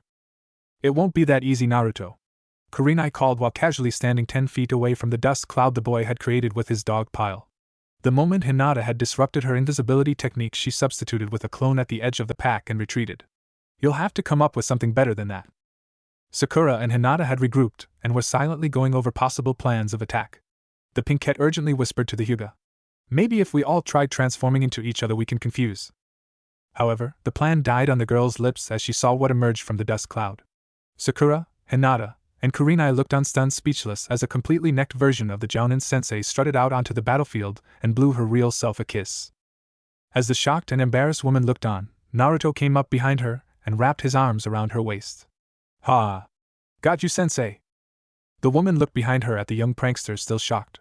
She looked back up in time to see the transformed clone pop away in a cloud of smoke. Her mind started catching up to the fact her only male student had just passed with a childish prank. Amused by the whole outrageous tactic, after all no one had ever thought to attack with a necked version of her own person before, the sensei laughed. "Ha ha ha ha ha. Okay, you got me, now get off, Naruto." The boy happily let go and jumped back to stand with the girls, all three genin looking at their sensei expectantly. Kurenai happily said, "Congratulations, as of today we are officially Team 8 of Hidden Leaf. We'll train out here in the mornings and try for a mission sometime after lunch." Growing serious, the woman continued, "I did see several problem areas that we need to cover. The biggest ones for each of you would be Sakura's stamina, Naruto's taijutsu, and Hinata's stiffness while utilizing the Juken. I'm going to talk with Lord Heishi regarding ways that I believe will help, and we'll go from there. Sakura, I am going to set you up some additional training at the hospital since there's no reason you couldn't learn medical jutsu easily with your brain and natural chakra control. However, I want you to meet me and Naruto here every morning at 5 o'clock for endurance training. Naruto, me and you will focus on chakra control, katas, and the proper ways to use a jutsu." With that last statement, Kurenai looked over to where the hill used to be. All that was left was a crater and scattered rubble. Naruto sheepishly rubbed the back of his head at the woman's statement. Sakura, however, looked like a fish the way her mouth was opening and closing. Sensei, did you save med at 5 o'clock? The pinkette asked, finally finding her voice. That's a little early, isn't it? Yes, I suppose it is. The red-eyed jounin said rather uncaringly. It's your own fault really, Sakura. Had you been more worried about your strength rather than your slim figure, you'd be a much more decent kunoichi. If I must sit at your dinner table and shovel food down your throat, I will. You'll be doing extensive exercises that require you to have calories to burn, so go get them. Sakura gulped but said nothing more about it. Naruto himself wasn't that keen on a 5 o'clock start time either, but he'd do anything to get better. Hinata was wondering if she herself should also arrive at 5 with her teammates. Such an hour would cut into her time with Hanabi and breakfast. Kurenai looked at each child's face and asked, Do any of you have any questions before I release you and report to Lord Hokage? I got one, Naruto asked excitedly. Can you teach us that cool hypnotic body armor jutsu and that invisibility technique? I can and will, I'll teach you those and much more, Kurenai assured the Jinchuriki. If you really want to learn my self-created ninja rap genjutsu, you'll need an outfit like my own. There is a small shinobi outfitter's clothing and basic weapon store I use called Gear Up. You'll find it close to Memorial Park, just a block away heading back towards the Hokage Manor. Seeing as no one else had a question, Kurenai left by Shunshin. Teammate walked up to the crater that Naruto's exploding shadow clone had created. Shaking her head, Sakura turned to her new teammates and said sarcastically, Well, I suppose now we know why the village stuck our butts way the hell out here. Naruto chuckled happily and said, Oh, come on guys, you know my jutsu's awesome. Sakura rolled her green eyes sarcastically. Yeah, awesomely scary that an idiot like you has a technique that can level a small village. Hey, I'm responsible, Naruto defended stubbornly. Besides, that new pond by East River looks nice, much better than that small training area they had before. Hinata giggled at her crush's childish antics while Sakura just shook her head once more at his stupidity. Smiling, the pinkette said happily, Well, come on you two. Let's get to that clothing store that Kurenai-sensei mentioned. I want to learn that hypnotic body armor jutsu. Both Naruto and Hinata had uneasy looks for different reasons. The young Hyuga liked her baggy jacket for two very embarrassing reasons, and the blonde was usually thrown out of most stores except for the few that would serve him. However, neither teenager really knew how to voice their concerns to Sakura, so reluctantly followed the pinkette back to the village. Gear up. Sakura, with some relieved happiness, led her two oddly quiet teammates inside the large store. She expected Hinata to be shy and awkward, but silent Naruto was getting unnerving. The blonde hadn't said one real word since returning through the village gate, and it was starting to make the pinkette anxious. A pretty teenage girl walked up smiling. She had deep purple hair that was almost black done up in pigtails and was wearing shinobi-style pants with a black shirt, the store logo on front. Hello everyone and welcome to Gear Up. I'm one of the assistants, Mako. How can I help you? Naruto brightened up considerably at the girl's happy attitude. We're looking for special shirts made from shinobi wrap. Our sensei Kurenai suggested this place. Oh yes, I know her well, Mako said happily. I believe she's an old friend of the owner. If you'll follow me, I'll show you our stock of ninja wrap for the shirts. You can pick out what wraps you want to use and come back in an hour or two to get them. They don't take long to make. The genin followed the nice woman deeper into the store. As they made their way past a display of bows, staffs, an older man around 50 spotted Naruto. He straightened his skinny shoulders while narrowing his beady eyes upon the young blonde, saying coldly, I didn't know they allowed your kind in this store. Sir? The store assistant asked, unsure. Is there a problem? I just didn't know you allowed filthy traders into your establishment, the sandy thin-haired man said hotly. Not to mention the other horrible things he has done. Oh please, don't tell me you're one of those idiots that thinks Naruto was the traitor and Mizuki was the hero? Sakura asked, disbelieving, coming to her teammate's defense. Trust me, I've known this guy my entire childhood. If he's the traitor, then I'm a Sannin. I know things about him that would turn your pretty pink hair white, you foolish child, the man said angrily, rounding on the tallest member of Team 8. Don't speak of things you don't understand. What was the Hokage thinking, making someone as full-headed as you a kunoichi? Sakura was so stunned by the man's rudeness she couldn't argue back, but Hinata could. I know exactly what you're referring to, sir. Mizuki explained it all when he was trying to kill me and the boy you're disrespecting in the woods. You yourself are bordering on treason right now and might want to be quiet before I carry out the Hokage's law to the letter. The rude man looked at Hinata, shocked. By her eyes and uncovered forehead, it was easy to determine that she was a main branch Hyuga. How could one such as you defend this monster when you know exactly what he is, what he's done? Have you gone mad, girl? Mako looked between the genin and older man, worried. The last thing she wanted was a fight to break out on her watch. I'm going to have to demand you leave right now. The children looked at the purple-haired girl, shocked, while the old man gave her a triumphant grin, until he noticed the assistant was looking at him with a stern face. This teenage brat had the audacity to throw him out before the demon, What was this village turning into? Fine, I'll go and believe you me, I'm telling everybody about this joke of a shop. I'll see it shut down for this, I swear. Naruto watched the mean man leave still in shocked silence. Not only had his teammates stood up for him, but also the store assistant. Hinata wasn't surprising because of what happened with Mizuki, but he didn't think Sakura would bother, at least not to the degree she had. It made him feel warm inside. Guys, thanks. Sakura looked at Naruto. You don't need to think us idiot. That man was just flat out stupid. Giving her teammates curiously looks, the Pinkette asked. What was he talking about though? He said facts that would turn my hair white. You know what he meant, Naruto, Hinata? The blonde hero scratched the back of his head nervously. Naruto wasn't sure he wanted to answer that right now. The young heiress noticed her crush's nervous attitude and came to the rescue. I was serious when I spoke of treason, Sakura. The secret pertains to Naruto directly but could endanger the whole village if it got out. For now, it would be best to let it go. The young Haruno crossed her arms with a huff. Fine, but you two know how much I like to gossip. This is going to bug me so much. Not much longer the group came to a rack of ninja rap samples.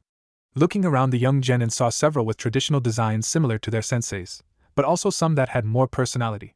Hinata was drawn to one with multicolored small birds while Sakura found one with actual sakura tree petals.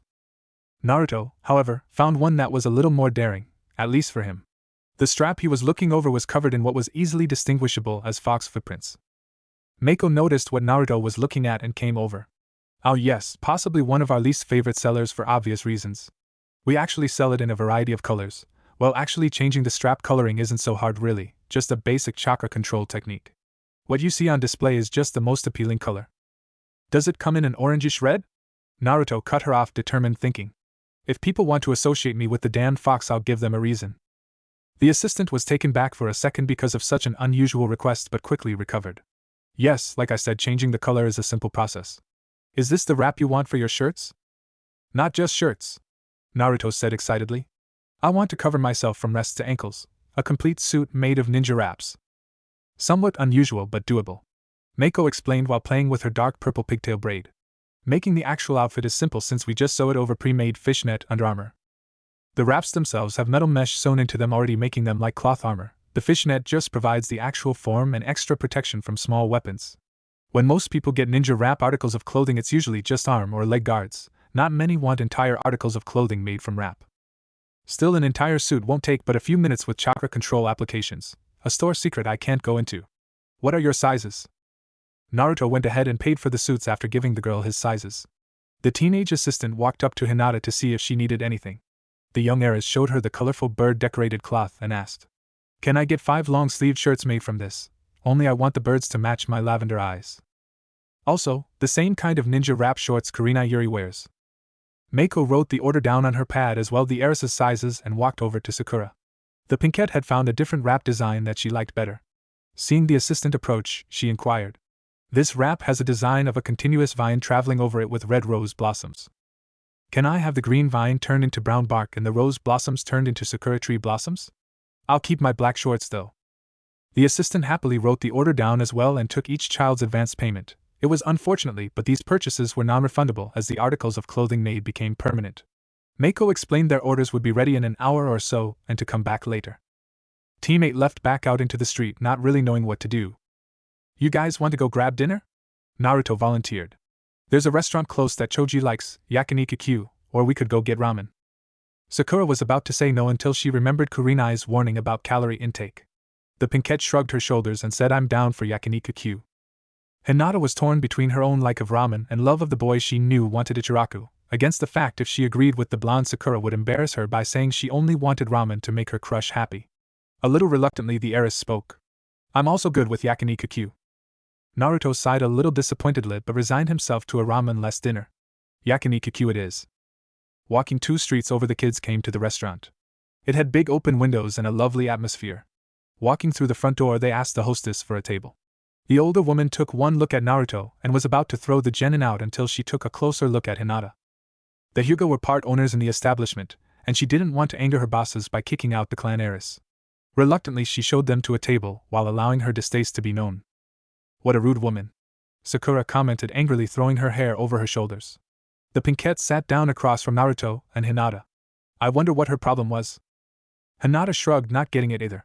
The young heiress had never experienced life with Naruto and didn't fully understand the widespread hatred so many people had for him, so overlooked the obvious. The young Jinchuriki didn't miss it though. He was getting tired of people hating him for something the fourth Hokage did.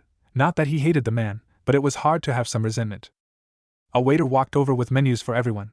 Sakura read it over, pondering out loud. I wonder what's good here. Try the salted beef tongue with onion, someone said, walking up. Though the short ribs are good too. Team 8 looked over to see Team 10 approaching. All three looked slightly dirty but happy. Well, Ino and Choji looked happy. Shikamaru looked like he was struggling to stay awake. Naruto smiled excitedly and exclaimed, Hey guys, what are y'all up to? Well, isn't it obvious? Shikamaru said with a tired groin.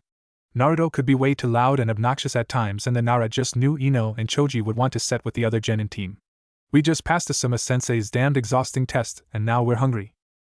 It wasn't that bad, Ino said, sitting next to Sakura, followed by Choji. It was just a basic skill assessment followed by an all-out spar. We had to attack him at full power continuously to prove we were ready to be Genin. Yeah, like I said, exhausting. Shikamaru grumbled as he sat next to Naruto. Chuckling, Choji said. Anyway, the best thing here is their salted beef tongue and onion, but the short rib is arguably the second best. I get both every time I come. Usually with a side of soy sauce for dipping. Sounds good to me, Naruto said simply. Hinata agreed as she anticipated the wonderful food.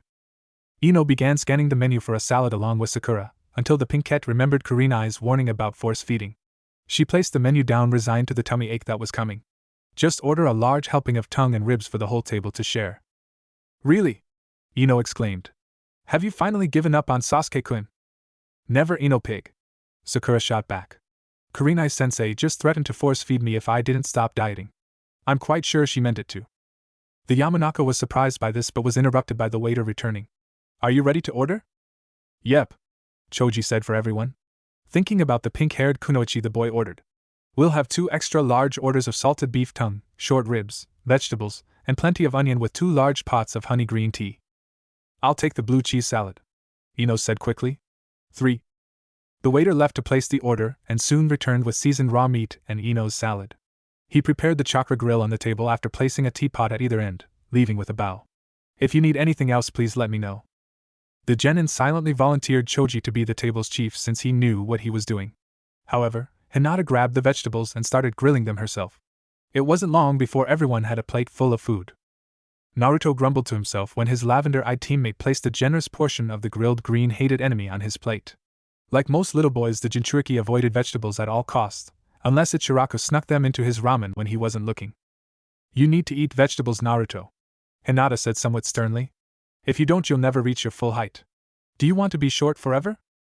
I'm not short, Naruto grumbled. Old man Hokage says I'll have a growth spurt any day now. Yeah, right. Ino scoffed after a bite from her salad. The only person at this table smaller than you is Hinata, and that's because she's naturally petite. The boy shot his fellow blonde a dirty look and shoved a full grilled cucumber into his mouth. It was surprisingly good as Hinata was an excellent cook. The little green circle was seasoned to perfection and grilled just right. Wow, Hinata-chan, this is amazing. The Hyuga blushed scarlet at the blonde's praise. Thank you, Naruto-kun. It wasn't really that hard to do though. The boy said nothing as he quickly piled more cucumbers and asparagus on his plate along with tongue and ribs. Soon even Choji was eating vegetables as well, shocking both Ino and Shikamaru since they knew the boy well. His mom usually had to give him the sad puppy eyes to get him to even touch something green. As the pile of food began to grow smaller and smaller, talk returned to teams and tests. So, how was your first team meeting Sakura? Ino asked excitedly. What is Kurenai-sensei like? She's cool, the Pinkette said simply. Apparently she knows a lot about Genjutsu, but she didn't really show us much except this cool hypnotic body armor technique. She promised to teach all of you the jutsu, but we will need clothing like hers, so we just went shopping and bought some. We're going after dinner to pick them up, they're being made right now. Oh, can I go with you? The blonde asked excitedly. Yeah, I don't see why not, the Pinkette said uncaring. Both Naruto and Hinata didn't have an objection either. Shikamaru just closed his eyes, thinking relieved. I'm so glad I'm not on that team. Ino's bad enough, but Sakura, this Kurenai-sensei, and even Hinata are already trying to control Naruto, making him eat vegetables and dragging him shopping to change his look. This guy doesn't know the hell he's in for, poor idiot. Leaving the restaurant, Choji and Shikamaru said goodbye and left, the lazy genius leaving faster than his friend out of fear Ino would force him to hang out longer. Naruto and the girls made their way to gear up to see if the ninja wrap clothing was ready. Walking in, they saw Meiko behind the counter reading a magazine while absent-mindedly playing with her pigtails. "Oh, hello again," the purple-haired girl said when they came up to her. "Your clothing is all ready. Please follow me to make sure they all fit." The group walked with the older teenager to the back of the store where fitting rooms were located. Naruto went first, happily bouncing inside to change. When he emerged, the girls were all impressed. The entire suit looked to be just one giant onesie, since it was impossible to tell where the shirt ended and the paints began. The wraps were done up in a crisscross pattern all the way up his legs, down his arms, and across his torso. The orangish-red fox paw prints were easily recognizable on the white straps. "What do you guys think?" he asked, checking out his own threads. Getting an idea, the Jinchuriki created a shadow clone to view himself. Ino was a little shocked by the technique. She had enough education and knowledge to know the clone was real and not an illusion. Still, she voiced her opinion seriously in a joking voice. "You look much better in that than you do that orange disaster of an ensemble."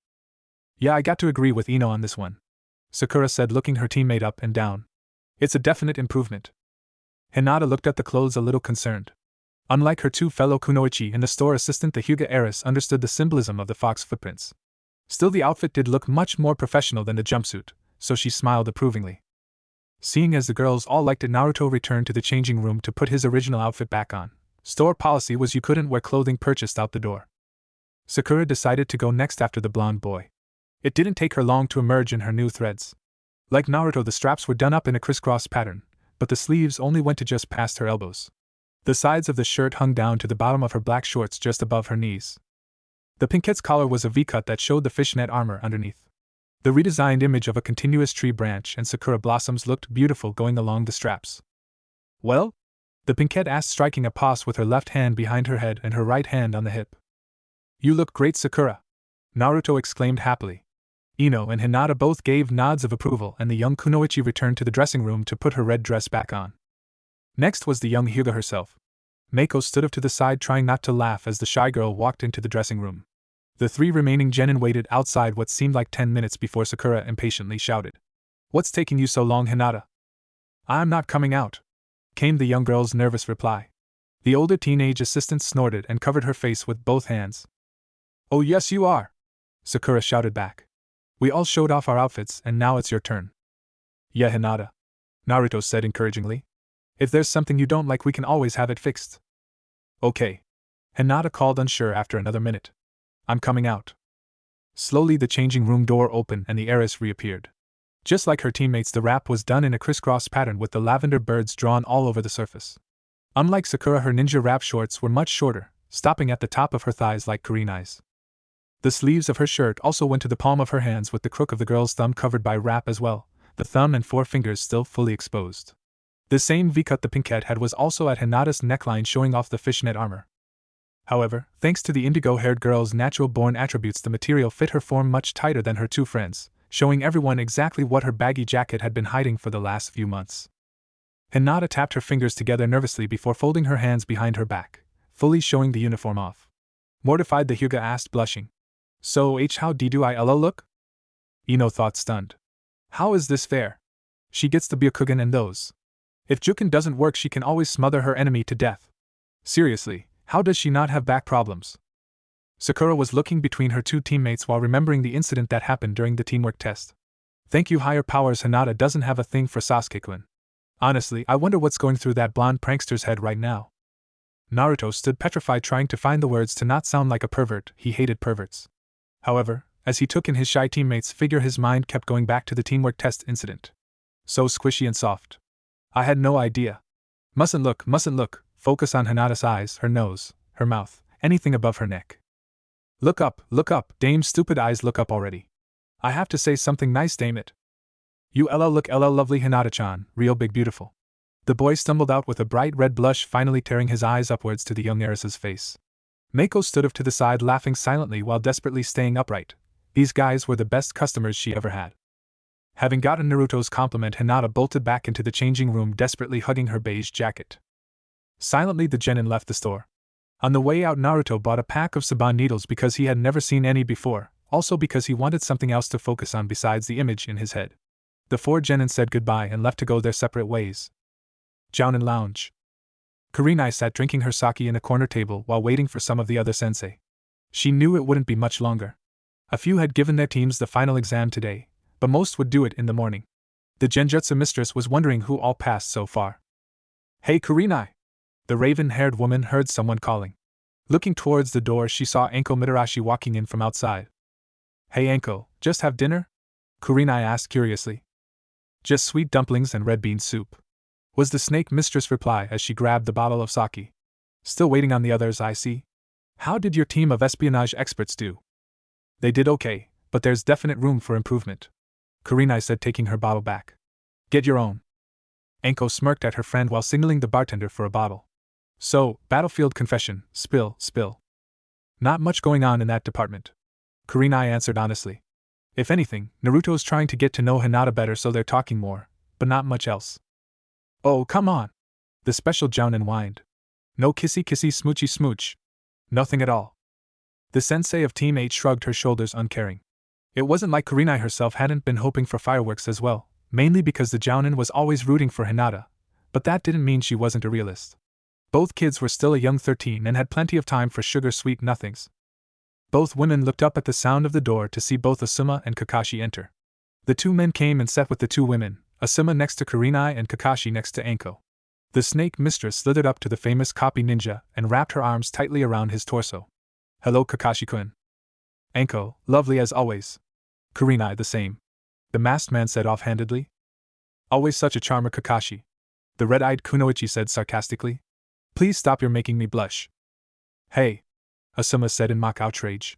"That's my job." The masked jounin gave his friends a look over and asked, "Well, how did everyone do?" "Team 10 passed. I just gave them a basic skill assessment, while having them attack me full out," the bearded jounin said while placing an arm around his girlfriend. "They could do with some conditioning, but otherwise their teamwork is flawless for genin." "Team 8 also passed," Kurenai said, brushing back her raven hair. "Naruto proved just as impossibly gifted with Genjutsu as promised. He also proved just as destructive as promised. Sakura needs about 10 pounds of solid food daily shoved down her throat, and she'd improve in a few weeks. Hinata was easily the best at taijutsu, but that wasn't saying much. Honestly, Naruto's hand-to-hand training will be the most difficult. I noticed several ingrained bad habits I need to break." Anko shrugged, saying, "You won't believe it, but Team 6 also passed." "You're right, I don't believe it," the former member of the 12 Guardian Ninjas said while lighting a cigarette. "They were predicted to fail horribly." "Don't dismiss a scary kid with a large sword," the special jounin Kunoichi said humorlessly. Toru Fuse strong-armed his two teammates into compliance. "They just pulled off enough passable teamwork to defeat my snake summons in the end."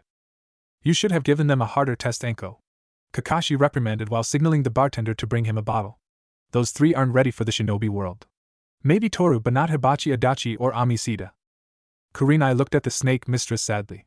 She fully agreed with Kakashi, and knew so too did Asuma. Anko had read the team wrong and given them too easy a test, as she hadn't wanted to hurt them too badly. Definitely not something one would expect from the special jounin.